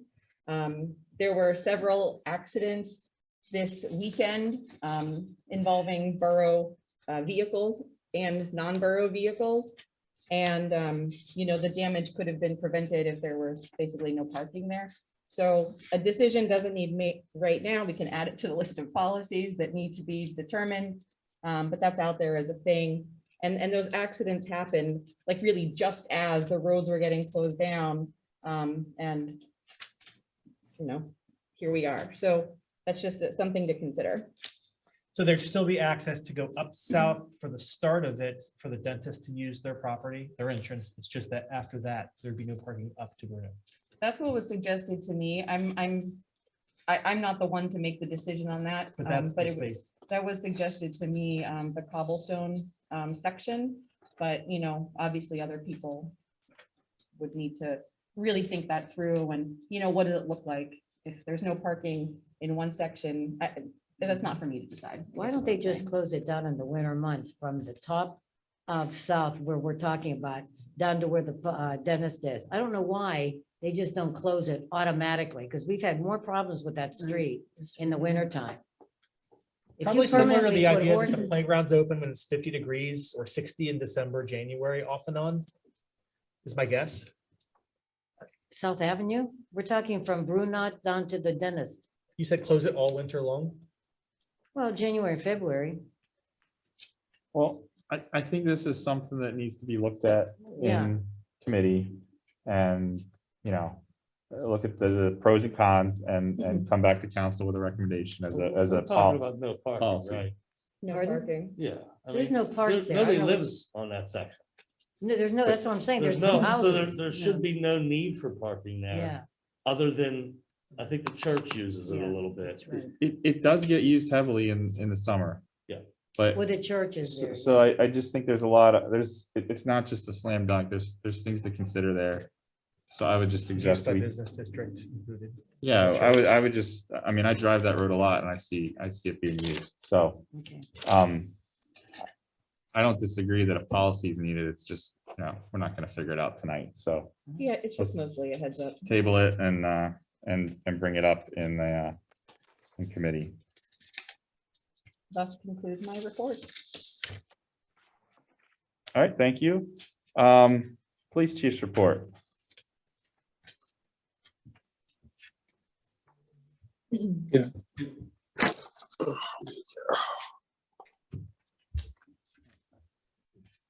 Good evening. This is for the month of December.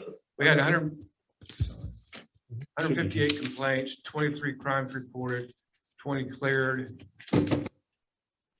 4 arrests, 15 vehicle code summaries issued, 20 borough code summaries issued, and there were 77 parking tickets issued in December. Magistrate's fines collected was $827.75, $480 for borough's fines and fees collected. Police reports of $60 and municipal fines $2.66. For a total fines and fees collected was $1,370.41. That's all I have for this evening. Thank you. Any questions? No? Okay. Thank you, Chief. Thanks, Chief. Next report is the Fire Chief's report. Dan Teehee, I believe he's here on Zoom. Yeah, we have 8 calls to report for the month of November or month of December. Starting 12/6, 428 Lee Drive in Penn Hills, we had a residential structure fire. 12/7, 601 Selden Avenue, commercial fire alarm, accidental activation of a pull station. 12/12, we had a fire next to a structure at 1544 Marion Lane in Oakmont that was extinguished by the first crew. 12/17, 822 2nd Street, a residential fire alarm, false alarm. 12/20, 8214 Aber Road in Penn Hills, we had a stove fire that was extinguished by the first units. 12/20, we also had a residential fire alarm, 918 5th Street in Penn Hills, was a false alarm. 12/24, 805 North Avenue in Penn Hills, we had a natural gas leak inside of a residential structure. And 12/26 at 1 Demore Drive, Demore Towers, there was a false activation of a fire alarm. That's all. Yikes, this is wonderful. This is the first time I've seen this. Fantastic. Thank you so much, Dan. Any questions from council for Dan? Thank you for that. Yeah, thank you for that report. Yeah, thank you. All right, moving on, EMS report from Lower Valley Ambulance Service. So Jamie is still out recovering. And so Robin did provide some information to me regarding the calls. There were 5 canceled calls. There were, sorry, I need to count these up because the report came in a different format this time.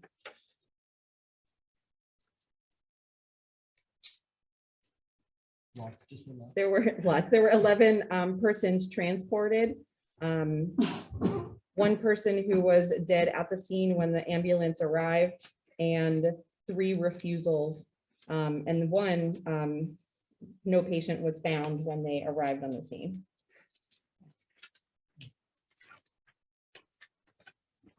Is that it? That's it. All right, thank you.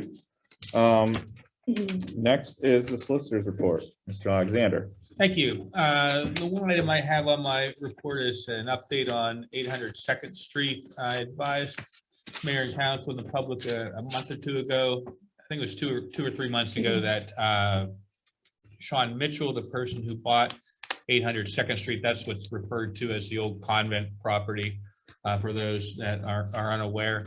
We placed a lien on that property. We demolished it and placed a lien on the property of about $30,000 a number of years ago. And then an individual named Sean Mitchell purchased the property without going through the proper channels, seeking a no lien letter to see if there were any proper liens on the property, and bought the property for a cash deal. So there was no mortgage, there was no title insurance, there was nothing. He just acquired the deed. Then he came to learn that there was a lien on the property for that amount of money, and it sat there for a couple of years. Now he's hired a lawyer to attempt to strike the lien. He said it's not a valid lien because it was in excess of what a demolition should cost, and a whole number of other things. And he's gone to court in an effort to strike that lien off. I attempted to nip that in the bud at the initial presentation, and the court seemingly agreed with me. But I just wanted to inform mayor and council and the public that they did grant Mr. Mitchell the opportunity to attempt to go forward with the process and strike the lien off, which means take depositions, do whatever he needs to do with, in an effort to get the matter back before the court on an actual argument and have the court render a decision on the merits. So that's happened. There's a process that has to be followed. I'm very confident that we're going to be successful, but unfortunately, we're put into a litigation setting on that. And I just wanted the mayor and council and the public to know that that is going to move forward based on the court's preliminary order. I'm very confident that we'll be successful there. That's all I have to report, Mr. President. All right, thank you, Mr. Alexander. The next Can I ask a is, question? Yes. oh, sorry. Go ahead. On that property, what if somebody came up with the money to buy that property and wipe the lien that way? Well, right now, the Mitchells own that property. We don't own that property. So if somebody came up with money to buy that property, they would have to negotiate with him to do that. And if they gave him sufficient funds that would be worth it to pay that lien off to us without him trying to strike it, which he's probably going to be unsuccessful in doing, that's something he could consider. Okay, thank you. Yep. All right, next up is the engineer's report. Matt is not here, obviously. Are you gonna present it or you want? I can give what Matt and I've been working on. Okay, sure. So I'm not going to read the whole engineer's report. A lot of these projects are largely the same. The one thing we do need to do, and it's not urgent because we kicked the project to 2023 for the 2022 budget, is to decide how we're going to, like which projects within the park improvement project we're going to actually do, given that the grant amount received was less. So that's one significant thing from here. And then the other thing I just want to let everybody know, Matt and I will be working pretty extensively in the first quarter, trying to come up with the plan for regionalization with Alphasan. So we can get those lines turned over to Alphasan for them to continue to maintain. And so Matt is working on getting numbers together on what's going to cost for us to repair the defects to the point where Alphasan will take those over. So that's something that's coming. And then more broadly, in like the second quarter, Matt and I will also continue to work on other sewer related activities to, get an understanding of where within the sewer system, particularly the parts that the borough will continue to own and maintain, where do repairs need to be made, now as opposed to later, where we can do like trenchless repairs as opposed to having to like dig up streets and things of that sort. So look for a lot of really exciting things related to the sewer system this year. That's going to be a big focus. That's it. One thing, if it's from First Street, as everybody knows, just was repaid last year.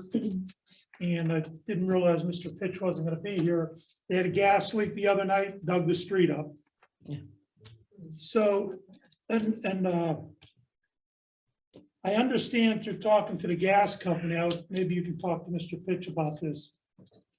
The third quarter of this year, they're supposed to come in and redig and put a whole new gas line in. There's talk of, I heard. Now, I thought Mr. Pitch checked on water, gas, sewer and everything before we did First Street. Now, am I getting some bad info from the gas company? I don't know. Something for Mr. Pitch, maybe he can look into, or he can call me and ask me. What's the address on First that just had work done, and then what stretch of First is upcoming that you heard? All of First is going to be their new gas line. Under the sidewalk or under the road, or we don't know? Nobody knows that. This break was right in front of where Walnut comes down on the First. Ray, I believe you're right. Ray, I believe you're right on that. I thought they did replace that before we did the road. Gentleman that works for them told me I could show you the whatever. No, I believe you. Yeah. Third quarter of this year, there was talk about putting a new gas line in.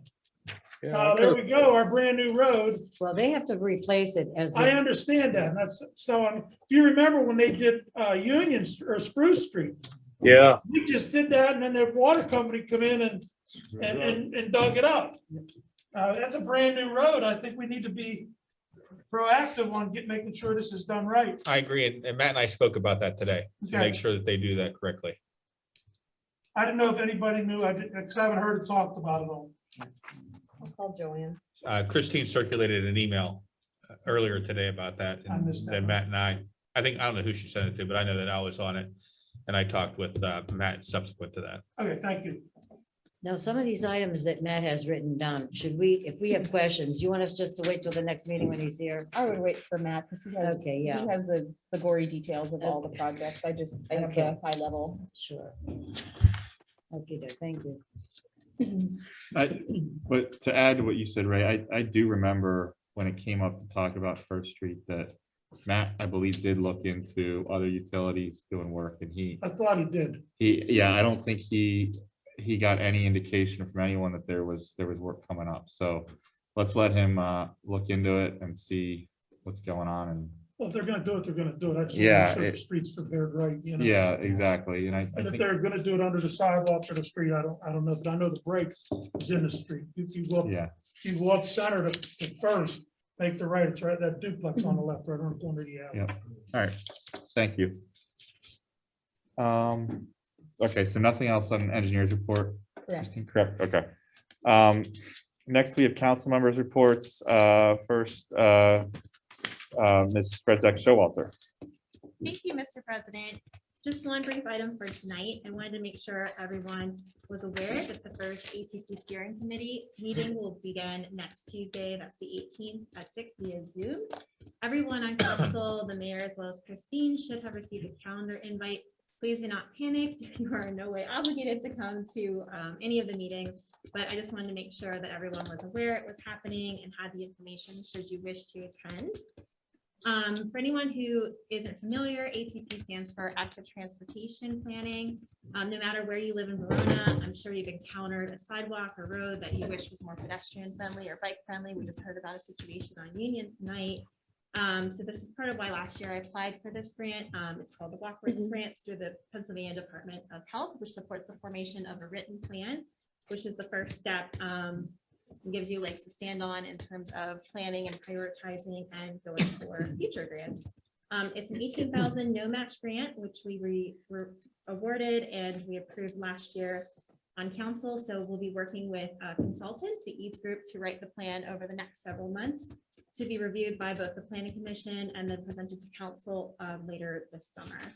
So it's our hope that this will go hand in hand with not only the BOP that's already underway, but may eventually be incorporated into a comprehensive plan down the road. So that's all I have for tonight. I'm happy to take any questions on that. Trish, what time is the meeting on the 18th? It's at 6 p.m. 6 p.m. Thank you. Okay, who's actually running the show here? The Eads Group will actually be leading the meetings, Who? the consultant, Well, who is that? the Eads Group. Eads? EADS, they're an Oh, engineering EA. firm. Okay. You're so hard with these masks. Okay, I oh mean, my gosh. It's hard without the mask for me. Oh, boy, yeah, I got you. Well, thank you so With you much. there. Yeah, thanks for joining. So who is on the committee? The WalkWorks program specifies a steering committee that's extremely broad and covers many facets from public safety. So we have several officers we're hoping to participate, to members of the school. We have members from the preschool. They would like someone to represent health. So we have someone from the county representing the health department, as well as, just avid walkers that I know that I asked to participate, and bikers as well. So it's a very broad group, and I don't expect everyone who's currently on the calendar invite to actually attend every meeting, but the aim was just to incorporate everyone that they require. And is it Verona centric, or is it Riverview School District, or is it Allegheny County? So it seems like a large group. I got the invite, but I didn't know the Yes. purpose or my role or what the outcome is or the goal or who said it. So I just saw it as an acronym. So just for more detail, it is Verona. Verona centric.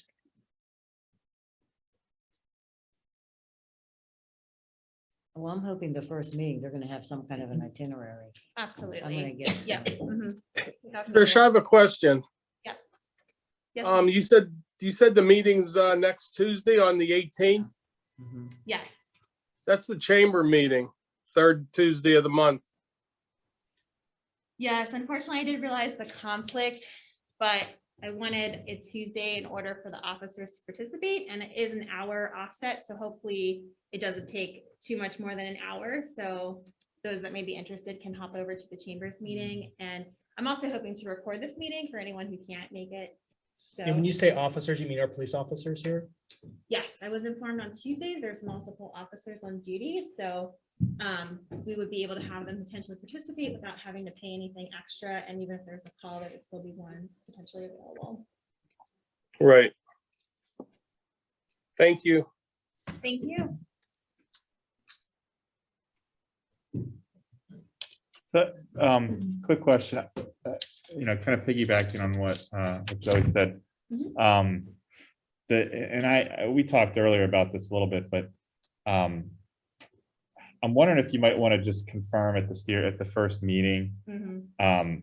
the size of the group and what the role is, because it does sound to me like they may be intending for the broader group to be like a focus group. Mhm. And I mean, typically steering committees I've been involved with are a lot smaller than, I think the distribution for this initial meeting, or for the standing meeting, was pretty broad. And I do think you need that kind of input Mhm. in the plan, but I would just want to make sure that Verona isn't lost in a group of 2 or 3 dozen, other stakeholders.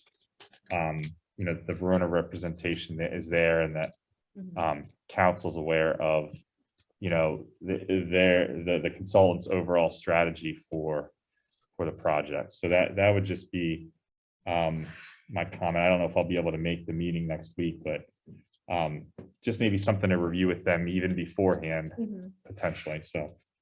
And I think also important to note, this sounds very familiar to me for how like Allegheny Together worked, where you had a consultant with Town Center Associates. They provided the moderator, they had a set agenda, they guided conversation so it didn't go on for 3 hours. But also, I think especially with what we referred to probably 45 minutes ago now, what our committees don't do is also something we should mimic with this community group. So if you get participation with 60 people, 50% of them want to do something, that's 30 people that should not drive our whole community. So just being careful of that, because Sure. if you're to look at this, I'm going to guess and say just inherently people are going to think that they might be driving more than they actually are if it's just insight, input, feedback. Mhm. So I just want to be clear with that, so that there's not a couple of meetings down the road, anyone that has been under the impression it's going to be more of a driving force than it actually is. Right. Especially as we are, as you know, from our meeting last week as a council of one, trying to focus on not doing things in tangent to where we're being reactionary to other efforts beside what we're doing together. Yeah, absolutely. Yeah, thank you both for the comments. I'll make sure to pass those on. Thanks. Yeah, thanks for the update. It's exciting that this is getting going. I hope it can link in with the future comprehensive plan development. Anything else? That's all I have for tonight. Thank Okay, you. thank you. Next up, we have Mrs. Provenza. Thank you, Mr. President, and good evening, everyone. We're going to start with newsletter. We are now accepting ads and articles that are going to be due on Tuesday, March 1st. And I would like to give a big thank you out to our printer, Rogers and DeTurk. They were extremely busy the month of February, but they still managed to get our newsletter out before the end of the month. So we were very, very pleased with that. Chamber of Commerce. Chamber of Commerce is going to hold a reorganizational meeting. It's going to be held on Tuesday, January the 18th at 7 p.m. here in the Borough Building. All Verona business owners and interested community members are invited to this meeting. At this meeting, we need to present candidates for the board of directors and elect officers. The candidates will be presented, and elections will be held then in March at the March meeting. Chamber, a lot of people don't know that there are dues that are paid to the chamber. The chamber has 3 dues levels. Individual memberships are $10 for the year. Small businesses are $50, and the large businesses are $100 per year. A member's dues must be paid for the 2022 year in order to run for the board or to be able to vote in the election. And of course, we're always looking for members. Doesn't have to be businesses. Of course, we want businesses, but community people can also join. Historical Society, we'll be holding our meeting on Thursday, January 20th at 7 p.m. here in the Borough Building. It will be a movie. The name of the movie is The Johnstown Flood. And of course, this is weather permitting. We're in January, so we can't guarantee weather. But all these meetings are wonderful. And not only that, they are open to the public. And we do ask that you think about joining. It's a wonderful organization, and you learn so much about your own town that maybe you didn't know about. And you may even win a prize if you come. We do have a little raffle, so thank you to Rhoda. Twin Borough Ministries. The date for this month's meeting will be Wednesday, January 26th. And the dinners will be from 4:30 to 6:30. And of course, there's still grab and go dinners. And they will be hosted by Oakmont Presbyterian Senior Care. They'll also have various soups that they'll be selling, good homemade soups. And if you'd like to get soup, they ask that you call Barb at 412-680-8129 or Shirley at 412-828-3412. During the Christmas season, many people helped to donate different items that could be given to children or families to make their Christmas a brighter and better Christmas. And special thanks go out to John Henry, who's the proprietor of the Verona News Store. He donated 25 turkeys with all the trimmings to the families of the Verona Food Bank. Also, a big thank you goes out to Vince Floda and Tim Long of the Lower Valley Athletic Association for sponsoring a toy drive to help make Christmas more special for children here in our area. Thank you, Vince. Thank you, Tom. Tim, excuse me. Also, administrators, teachers, and students from Verona Elementary School. We want to thank them for their generous donation of hats, gloves, and socks, and also to the 10th grade elementary school for gloves and hats. They were greatly appreciated, and many children got things that they needed. And lastly, with donations, it was the Verona Eagles for their fundraising efforts at Riverview Community Church and the Oakmont Methodist Church. So to all of these people, we just say a great big thank you for all your efforts and your generosity. This was a great help to our community, and I just say thank you so much. Also, there will be a puppet making workshop, and that's going to be on Saturday, February the 5th, and it'll be conducted by puppeteers Dave English and Josh Wass. And that is the only information that Shirley could give me at this time. And she said, if you're interested, Shirley Davis can be called at 412-828-3412. And she'll be glad to give details and handle your registration. Also, in closing, if you know of anyone in need of food, please call Judy Myers at 412-828-7394. And this is here at the Verona Methodist Church. And also they have coats, hats, gloves, and any other clothing that people would need. And you can call, and Judy Myers will be able to help you. And closing it off, I'll just give my A-long report to you, Dave. That's Go for it. Yep, thank you. Thank you. The annual banquet is coming up at the Rivers Casino Event Center, and that's going to be on Saturday, February the 5th, and that will start at 5:30 till 9 p.m. And individual ticket is $65 per person. Thank you.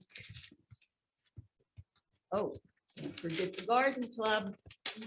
My girls are here. Okay, garden club meeting is going to be tomorrow evening, 7:30 here in our Borough Building. And we welcome new members. It can be male or female. There are even men who like to dig in the dirt and help. So we encourage new members. Please think about joining. We could certainly use the help. And you both did a very good presentation tonight. Thank you. Thank you. And if you have any questions or any comments at this time, I'll be glad to take them. And if not, this concludes my reports. Thank you very much. Thank you. You're welcome. Can I make a comment on that? Yes, The sir. puppet workshop, I was just notified by Shirley, is up in the air right now because of COVID. They might shut down the church. We are, the Lower Valley Athletic Foundation is the ones who are funding this, and it is with Dave English and Joe Was from Oakmont. He used to be an artist for the Peanuts. Yes, so we are in contact with the Verona Fire Department as an alternate location if they do close the church down. But I will let you know when we find out stuff. I talked with her and she didn't have any further information. She said, just. She tell said she them doesn't that. know. They shut down some parts of the church. We're waiting. We're looking for an alternate event area, or we might have to cancel it depending on what the numbers do. So Okay. Thank you. I appreciate that. I will keep you posted. Great. Thanks again. Okay. Next up, Mr. Warren, anything? No committee report, but I did want to say it's been a busy week since the swearing in. Committee reassignments, really good positive meeting with our consultants. So in the first week, I'm very much looking forward to 2022 with everyone. That's it. Thank you. Mr. Suchovich, anything? Nothing to report at this time due to the committees and everything. Yep. Understandable. Mr. Floda Nothing at this time. and Mrs. Worf. Well, we're moving right along. I don't have anything. I will next time, though. Yeah, this is typical for a first regular business meeting of January, so. We're gonna mark that down and put in the history museum. Yeah, really. All right, as far as COG, I don't have any updates. I'll get with you, Rhoda, on the schedule Yes, for definitely. COG. The schedule for their meetings, and there is that the dinner coming up that I believe Christine mentioned. So, all right, moving on to new business. You want me to run through these? Or are you gonna? I forget how we do. It's up to you either way. Okay. I can do it, you can do it. I'll read off the item and then I'll let Christine explain it. How does that sound? Sure. So the first is a resolution accepting Kim Roller's resignation from the Shade Tree Commission. So this one is probably pretty self-explanatory. Ms. Roller has resigned from the Shade Tree Commission, and so now there's a vacancy, and this resolution would accept that resignation, as well as agree to advertise on the borough website and the marquee sign at Cribbs Field that there's a vacancy on the Shade Tree Commission, which that already happened. And letters of interest will be accepted until January 31st. I'd like to make that motion. I'll second. Okay, wait, Joey. Okay, first was by Mr. Warren, second was by Mr. Suchovich. Any questions? All right, all those in favor, please say aye. Aye. Aye. Any opposed? Thanks for your work. Motion passed. Yes, thank you, Kim, for all your work on that commission.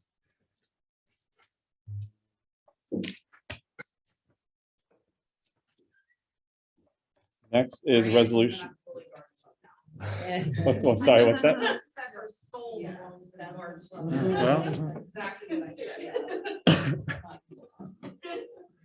You need all that time to focus on botany and booze, right? So,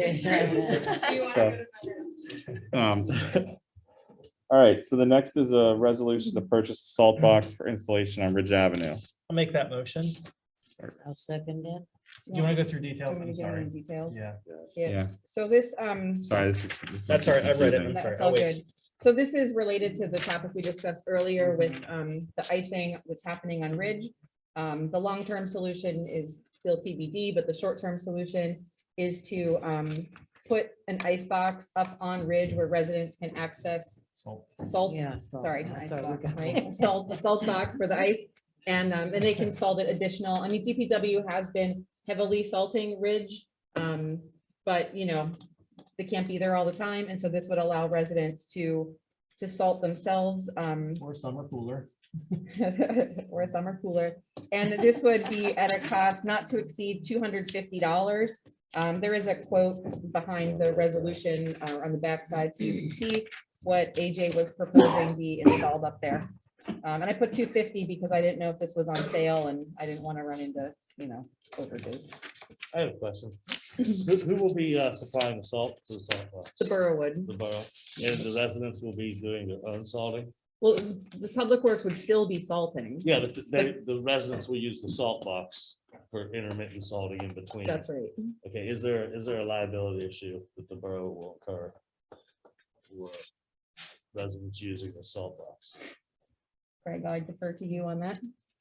Same answer as earlier. There's always the potential of liability. I mean, you're attempting to help the community by giving them some salt to put out. I mean, I see it often in a lot of communities, but there's certainly the potential for liability. I don't know how strong it is, but it's there. I mean, this is just a stopgap for now, correct? It's a stopgap until a permanent solution can be made and, you know, from what I've been reported multiple times to me, the icing is pretty significant. And this is just a way to assist until a permanent solution. No, I mean, they're just questions. Something has to be done. I agree. So I can agree with this. I make a motion. I'll second it. All right. I thought we already did that. The salt box. I said it too early. Christine did the Okay. description. I make a Yeah. motion for us to, and then Vince. Okay, second. Vince, we'll put you. So first by Mr. Warren, second by Mr. Flota. Any other questions?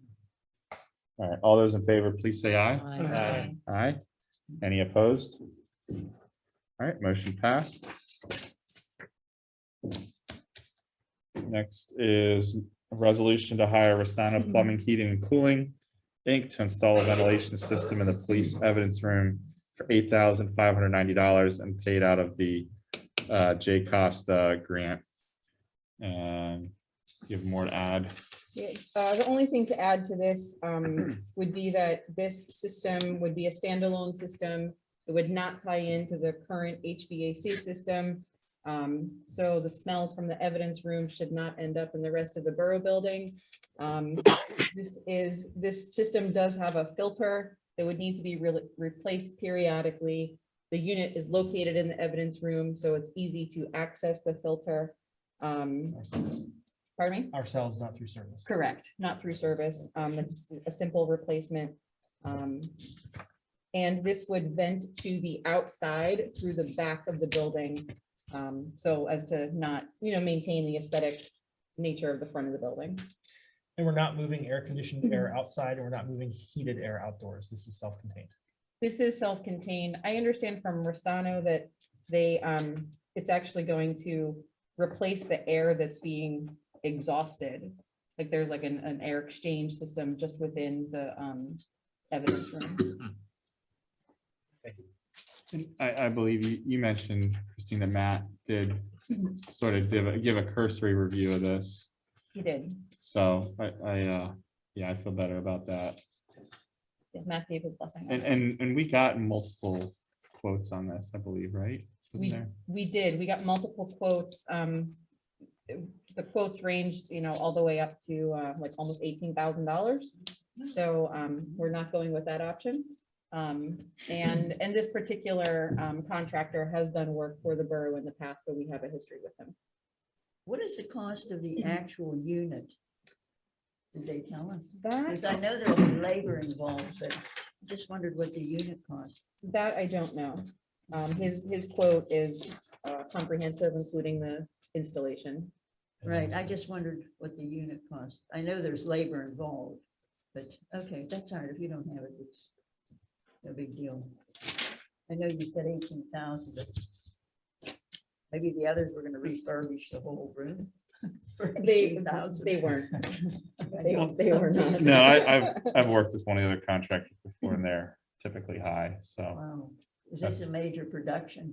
No, this is a pretty Not simple this route. project. But, Okay, but yeah, this is the one that's $8,590. right, right. Yeah, I'm So. looking at it. Okay, all right, thank you. I'll make that motion. First by Mr. Suchovich, second by Mr. Swedek. So Showalter.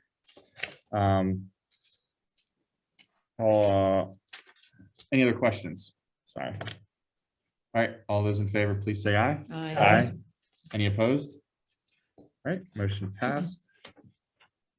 The next one, resolution to renew the text message service with Jira Mobile for $2,950. You tabled Yeah, this. can I ask Yeah. that? Yeah. Other table and it's still- Yeah, because this literally just came up at the beginning of the meeting or just in advance of the meeting, so that we could table for the workshop. The next one is a resolution to hire Horhut tree experts for a shade tree assessment in the amount not to exceed $1,500. So I don't know if there's anything on the resolution itself that you want to add. No. I will add to this in that, I actually spoke with Laura Jacko on the Shade Tree, she's chair of the Shade Tree Commission about this. Now, the original intent, this came up last summer. It was following up on the trees that were pruned and were damaged. And we were looking at, whether there was any legal option to try to get some remediation or liquidated damages for the damage and get a third-party assessment, and also look at whether or not, just get a general assessment for what to do about them going forward. So I believe at the time and I forget what month it was in the summer, council made a motion to go ahead with this. It kind of fell through the cracks. I don't know. I had understood that, it was at the August. It was at the August regular business meeting. I think it fell through the cracks. I understood that possibly they didn't respond to Matt initially. And it came up again in December, and it was suggested to put it on to look at doing this. Now, we did not budget for this for 2022. And I talked to Ms. Jacko, and what I asked was, could we look at, what are we hoping to get out of this at this point in time? We're not really using it for any kind of legal thing with the company that did the tree pruning. It would be more just to get a general assessment of what condition the trees are in, what they need going forward, what can be done. And so I asked her if it would be possible to look at, in light of our, the fact that this isn't in the budget, could we look at just combining this in the future with having the right person do the pruning? And if we were to look at doing the pruning on only the trees that were damaged, which they still need the pruning, that we would be at a much lower dollar threshold than we were for the original tree pruning contract, which was in the neighborhood of $12,000 or so last year. I mean, we did an extensive amount of wildwood on West Railroad. We don't need to do any of that again. This would just be in the business district area where trees were damaged. And I think it's pretty clear in talking to Ms. Jacko and some others that are familiar with this, that they do need a proper pruning still, some of the trees. And I thought, to try to balance our budget situation, financial issues, and the need to do this, could we look at potentially just getting a quote from someone like Horhut, someone who's trusted and reputable, that does have the certified arborist on staff, to give us a quote, come out, look at the trees, give us a quote on what it would take, and potentially look to do that in the fall, or or early next time, this time of next year. And because I'm not totally seeing the point in spending the $1,500 now to get a report that, hey, you need to do pruning. We know we need to do pruning. It would help to know what we need to do, but I think we could get a better efficiency out of our money if we have the same contractor look at it, tell us which trees need to be pruned, give us a quote, and go from there. Maybe get multiple quotes if we need to. So that's, I mean, I know that's kind of long-winded, but I just wanted to share that because I spoke with Ms. Jacko over the weekend. And, you know, knowing this was coming, I wanted to get other people's thoughts before we agree. Before we vote. I do have a question because I know in the past the volunteers have pruned the trees ourselves. So have. are we actually adding an expense by now outsourcing the pruning? So that's a good question. The pruning that was the pruning that was done was on trees that were larger or more difficult for the volunteers to get to or to access safely. That was, you know, the Shade Tree Commission brought that up at the time. But a lot of these trees unfortunately were damaged. They weren't pruned properly. They didn't follow the spec. We had a good spec that was reviewed by the Shade Tree Commission and with Tree Vitalize. The contractor just didn't follow it. So, and again, speaking with Ms. Jacko over the weekend, she did indicate that like, this is not work that the Shade Tree Commission volunteers can do. So it isn't, you know, it isn't replacing any work they would already be doing. It's doing work that they can't do anyway. So they'll continue to maintain and prune the trees that they can maintain. These ones that are damaged are larger, more difficult to access, you know, need the guidance of a certified arborist, which we don't have in the Shade Tree Commission. So does that answer your question? It does, thank you. Yep. I have a brief follow-up comment. Sure. I know Mr. Warren has mentioned when we discussed in the past, we have a tree in Riverbank Park that's blocking one of the solar panels that I think is a little bit beyond the scope of what we can handle in-house. If that's something we could consider incorporating into the tree pruning / cutting, it would be optimal. Yeah, I mean, is that something that you think is an urgent? So where that had come from was when I was first on council, I talked to a number of people within the borough, and one of them was AJ, and walking through the property and looking at the property, the mention was made that when a solar panel collection unit was put up for lighting, it was not considered about the tree growth. So whose responsibility is it to then cut these trees? So long-winded answer to say, leaves aren't there now. You know, solar energy is getting to it. It's at some point it's going to overgrow, and we're going to have to look at that. I don't think it's the highest of priorities. It was just more of a mention of one hand doing one thing, the other one not knowing. And when it could have been asked of, and I don't know if this is the circumstance, but if the pole could have been put at a wider distance so you can actually mow through it, that needs to be considered. If we are going to have to cut limbs at some point, that needed to have been considered, but he didn't know if it was being weighed. So I don't see it as a priority. I think it was just more of a mention from our foreman. Okay. Is the light still working? The light that has the solar panel. 'Cause Honestly, it is I think it's a security light. It's along the path of Riverbank, correct? Yeah, those lights were put in there for security. So as long as it's still working. Over the pickleball court in the rear? Yeah. Yeah. Can our people take care of it? Well, that's what he was saying. Well, that was one of the questions that we don't own a genie boom. We don't have a scissor lift, the weight of a vehicle, you know, so for all these reasons, it could have been that pole could have been installed on the side closest to the fence. And so that was more the remark that I understood it to be. To answer your question, I'm not sure, but maybe when you go home tonight, see if you can see that it's actually illuminated. I'm gonna guess. That's the only thing that I would think that would make it a priority is if the light isn't working, that was put there for security purposes because people can fall into the river right there by the pickleball court, and it's fenced. It's kind of fenced. There's a big hole in it. We've addressed that issue many times. The ground is receding and there's a big hole underneath the fence where someone could literally fall and roll down into the river and get in a lot of trouble down there. So we've addressed it in Parks and Rec. We're waiting to get fixed. I believe that's part of maybe one of the wish lists for the upcoming grant, but it would help to have light back there. So if the light isn't working, it becomes a bigger priority than we think. So it might be, sounds like it might be worth checking on whether the light works, and might be worth getting with Shade Tree Commission and seeing what their thoughts are on that particular tree.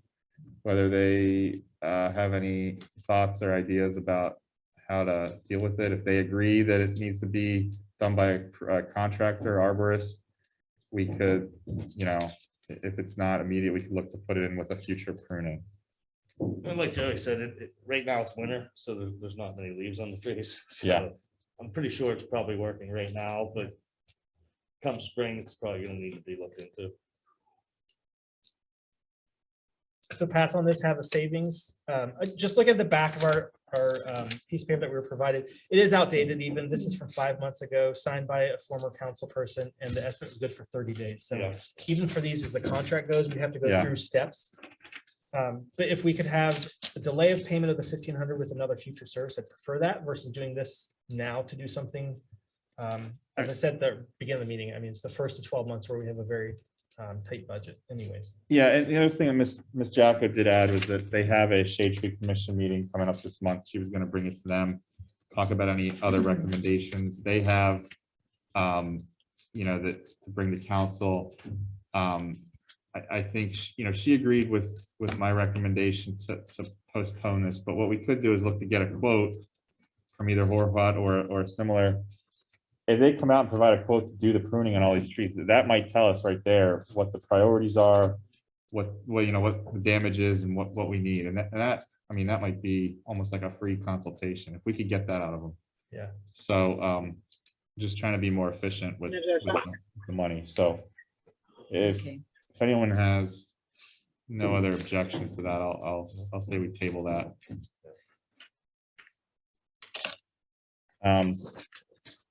The next item is resolution to hire GovUnity to rebuild the borough's website in the amount of $4,450 paid over 3 years. So the only thing that I want to add to this, I did send out the whole proposal from GovUnity. GovUnity does specialize in creating government websites. I mean, that's just what they do. And so they're quite skilled at developing the features that governments care about, like calendars and having folders where minutes can be posted, and, you know, just things that, you know, I've heard people talk about wanting our website to have and that it doesn't. So that's the company. They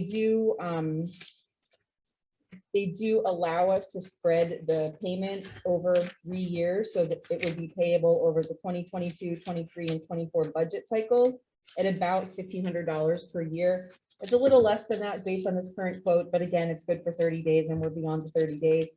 So I figured about $1,500 each year. And then if you read the resolution carefully, it does promise all of you for helping to develop website content, including Bios, bios, headshots, any of the forms that your committees would be responsible for, applications that your committees would be responsible for, text narrative if there's something that goes along with your committee, logos that may be applicable. So I just want to know you're promising to help. Now you're not gonna get a vote? Now I'm not gonna get a vote. Yeah, it's I'll make a done. motion. All right. Mhm. Oh, was there a motion or? I sort of threw that in there. I made a motion. Did you move, Rhoda, on it? I did. Second. Okay, so first by Mrs. Worth, second by Mr. Suchovich. Any other questions? I have a question. I know this is geared directly or for government. Are there any other quotes that we've looked into that should be cheaper than this, or? So I talked briefly with a local place, and they provided some examples and say, this is what we can do for $5,000. This is what we can do for $10,000. This is $15,000. This is $20,000. And we're gonna get, based on looking at those examples, and they sent over, I don't know, maybe 12 examples all told. Looking at the functionality that the borough would need and want, like having calendars, having electronic form submission, minutes, agendas, like And all this is that kind of geared stuff. toward government, so. All of those things just aren't appearing in their lower cost options. So I didn't get a formal quote. I felt like it was a little bit wasting their time when, you know, their $5,000 websites are, they're just very They're basic. lacking. yeah. I mean, they're nice looking. They just they don't contain the kinds of functions that Yeah, they're we would lacking in really the want. areas that we specifically need. Yeah, and they're beautiful. I'm not like, I don't want to knock their work because like it really is attractive. It's just not, it's not our purpose, and there are functions that we would want that would end up costing extra money. I like it, and I like that this is geared toward a government type of website. It's specialized. I just was asking if there was any other comparable places like this that we could get a quote from, which doesn't seem like there probably aren't too many website companies out there that are geared toward government, so. Yeah. Or for the Yeah. quality or for the price that Yeah. this, you know, where we find ourselves. Yeah, and I'll add, I mean, I did a little research on my own, just, you know, recently and over the last couple of years, and I agree with that. I agree that having someone who does government websites is important. There's at least one or two others that do government websites, like you know, national companies. This company is based in Cranberry, so they're much more local than some of those other companies. And I think this is more affordable than some of the other ones. And they do, they gave examples of websites they've done. They've done Oakmont, Penn Township, Clinton Township, Penn Hills, Morris Plains, I think that's in New Jersey, Robinson Township. So there's good examples out there. And I think they've done a good job with, you know, the Oakmont, Penn Hills I'm pretty familiar with.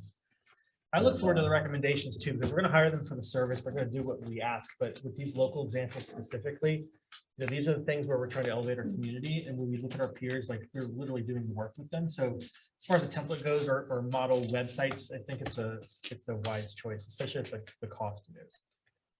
They also said they would be happy to come before council and answer questions if there are questions about, you know, what they're doing or able to do. Have we contacted Oakmont and asked them about how their level of support has been with them? I didn't ask that specific question, but we talked briefly just about websites in general. And in speaking with the manager over there, it seemed like when they did it's like I know that's like the biggest thing with a like they're- website is having the support there when you need it. And I think you've learned that with this past website. So as long as it's there and I'm all for it. All right, any other questions? All right, all those in favor, please say aye. Aye. Aye. Any opposed? All right, motion passed.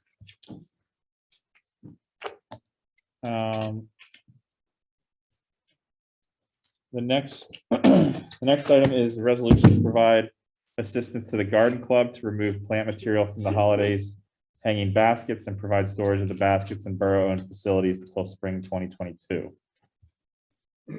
After, well, I was gonna say, after discussion earlier, can we table till the 25th, which is the deadline we gave? Is this the same? Was this different? This is a separate This issue. is separate. So this relates to the holiday baskets that were put up in November and Yeah. just came down. And when the ask was initially done, it was that DPW put them up and take them down. And at the time, it's my understanding, Garden Club wanted to potentially reuse some of the like decorations and materials that were in the baskets. And that decision has since changed. And so the request came through for Public Works to dispose of the plant material and store the baskets. So this is separate because the thing we talked about earlier was related to the spring baskets for this year. And these are related to the ones that are now down. We could table it. However, if we're going to ask Public Works to dispose of the plant material, like they're sitting out there, like rotting. they just, you know, like, nobody wants it to be like a blizzard and then they're just trying to uncover. So I feel like this is something we sort of need to have a decision on so that Public Works can either do their thing or Garden Club can do their thing, but it can get cleaned up and end that project Is for this us. gonna cause any overtime for DPW? It would not cause overtime. They would just do this during their regular hours. I was gonna say too, it was offered for volunteers. Do you know if it's something volunteers would want to do to separate soil from plastic, recycle plastic? So there is no soil materials in there. It is foam, greens, and poinsettias that have been sunburned and need to come out. There is nothing in there that will be reused. It will all go either into compost or garbage. There is no soil materials around there. Historically, for the spring baskets, once they come down, DPW disposes of the plants and the plant material and stores the baskets. So that historically has been what has occurred. The same concept would happen for. If we need to dispose of them, and we can absolutely try and figure out volunteers to do that. We did ask some people, but with the temperatures and a lot of people were a little concerned, so. Yeah. The DPW would, I assume, be more equipped to handle the cold weather than our, Garden Club members and that.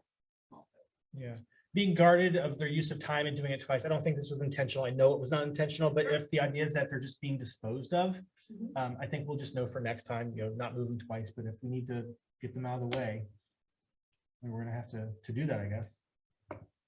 I agree with that, especially given it doesn't cost overtime. I'll go ahead and make that motion to have them do that. I'll second. All right, first by Mrs. Rejek Showalter, second by Mr. Sutsovich.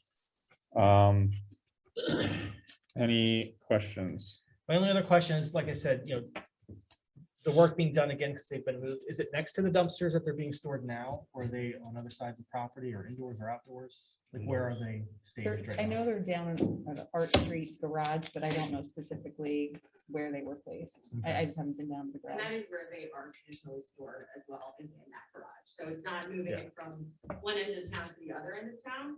It is just disposing of the materials at that garage and then storing them in that garage.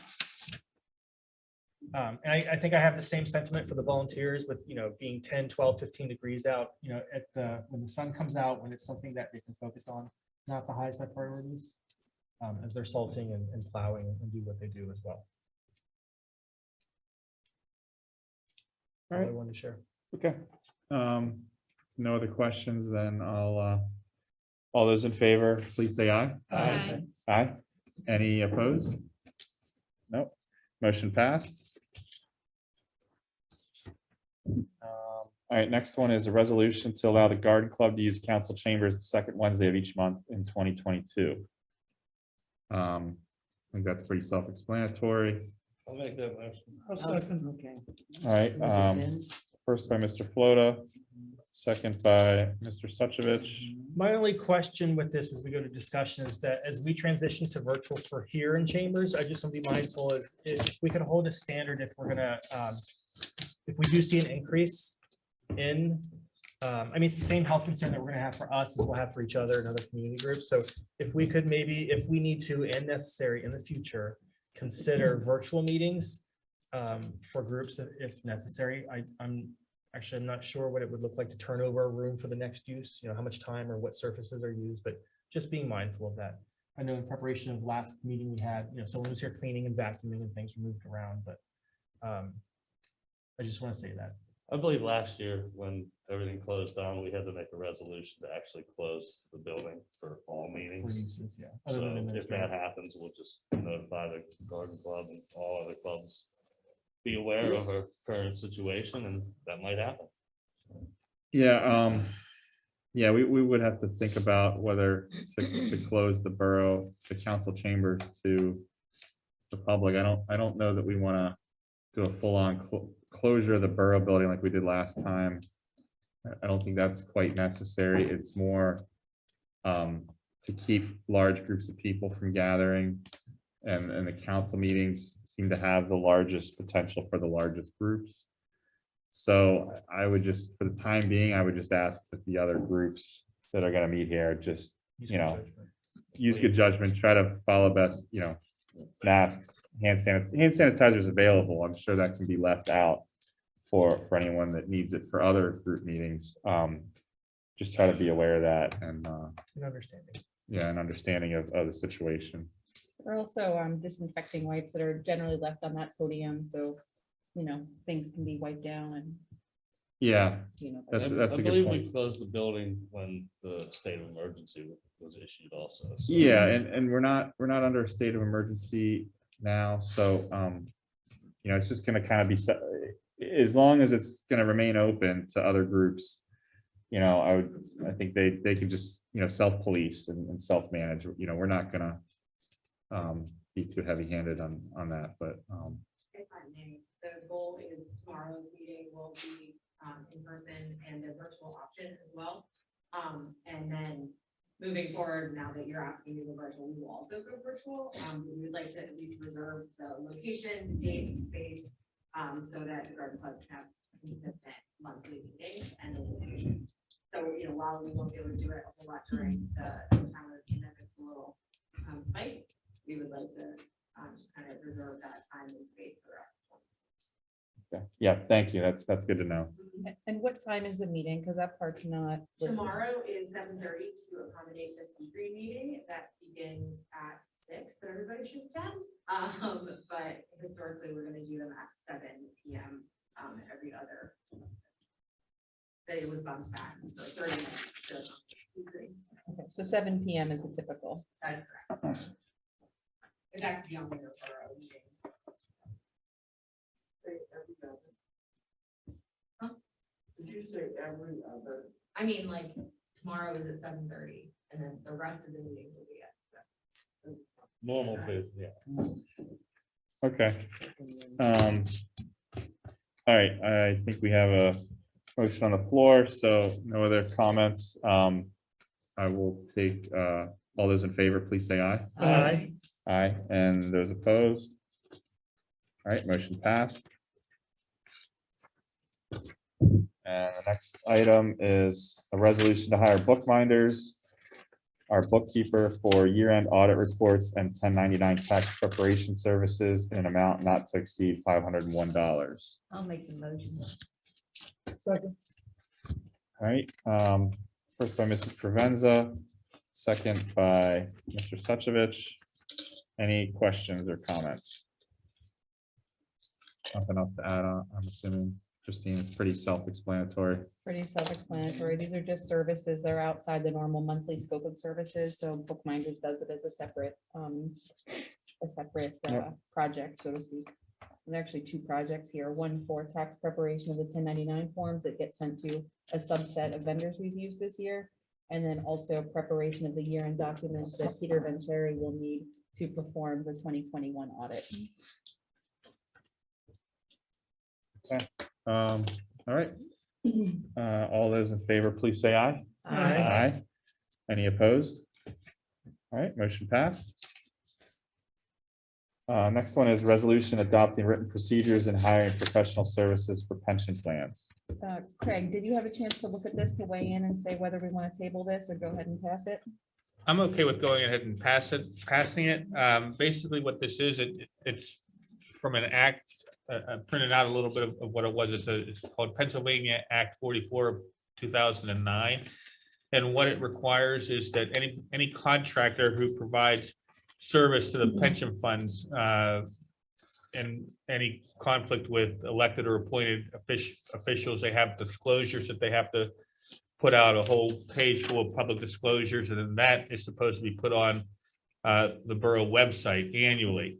I don't know that we've ever done it before. It's supposed to have been done since 2009.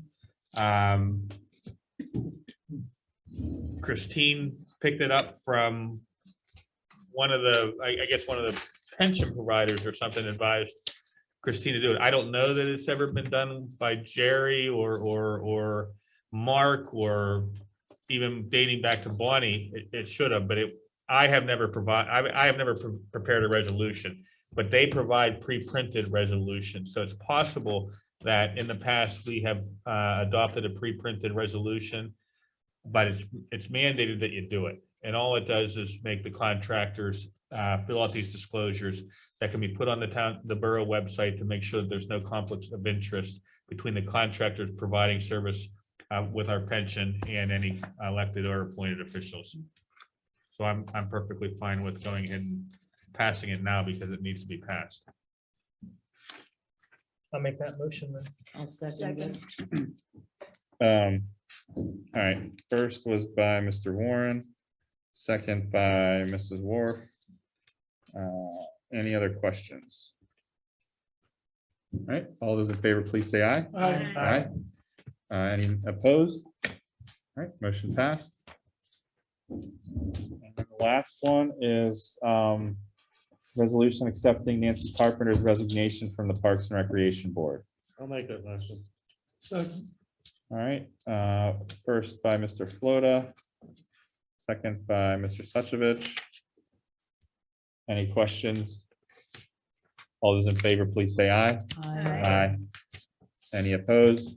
All right, motion passed. All right, and finally, comments from the public. At this time, council will hear comments on public related items. Please approach the podium or raise your virtual hand. Clearly state your name and address and limit your comment to 3 minutes. We don't have anyone virtual at this point. We have one person, Rhea Homa, if you want to. Go ahead. Go ahead, Rhea.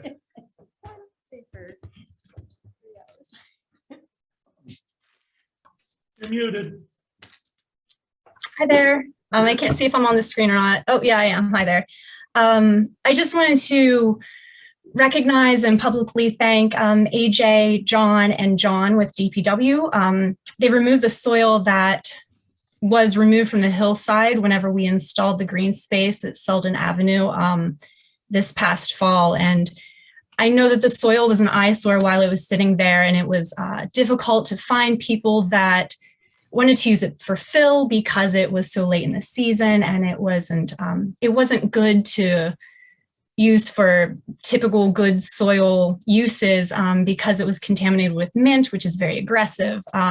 So it's very difficult to get rid of it through advertising for free soil. So I wanted to just say thank you to DPW for taking care of that situation and say that you are highly valued. Thank you. Thanks. Thank you. Okay, no other online comments? There's one here. Just very quick. Hey guys, Nancy Carpenter, 222 Arch Street. You guys are doing a great job. Thank you very much. Thank you. I just had a question. Sylvia, are you sure that the chamber meeting next Tuesday is at 7? Because he's been having them at 6:30. No, they changed it, Nancy. to They changed 7. it to 7? They did. Fantastic. And the other question I have, Trish, is I know you have to have the steering committee next Tuesday. Is there any chance you could consider with everybody finding another night? So it's not conflicting with the chamber meetings? Yeah, we'll probably have to have the first one, but we'll. record Right, it, but the we first could- one, I We understand. could discuss with the group that. Great. Yeah. Thanks. Thank you. Thank you. So no virtual and no other public comment. All right. I will need a brief executive session following this regarding legal. We don't have to come back. And I guess we should mention that we had an executive session beforehand covering Collective personnel. bargaining, personnel, and informational purposes. Yes, thank you. So with that, I will take a motion to adjourn. I'll make a motion. I'll second. All right, motion by Mrs. Provenza, second by Mr. Suchovich. Any questions? All those in favor, please say aye. Aye. Any opposed? Nope. Motion passed, meeting adjourned.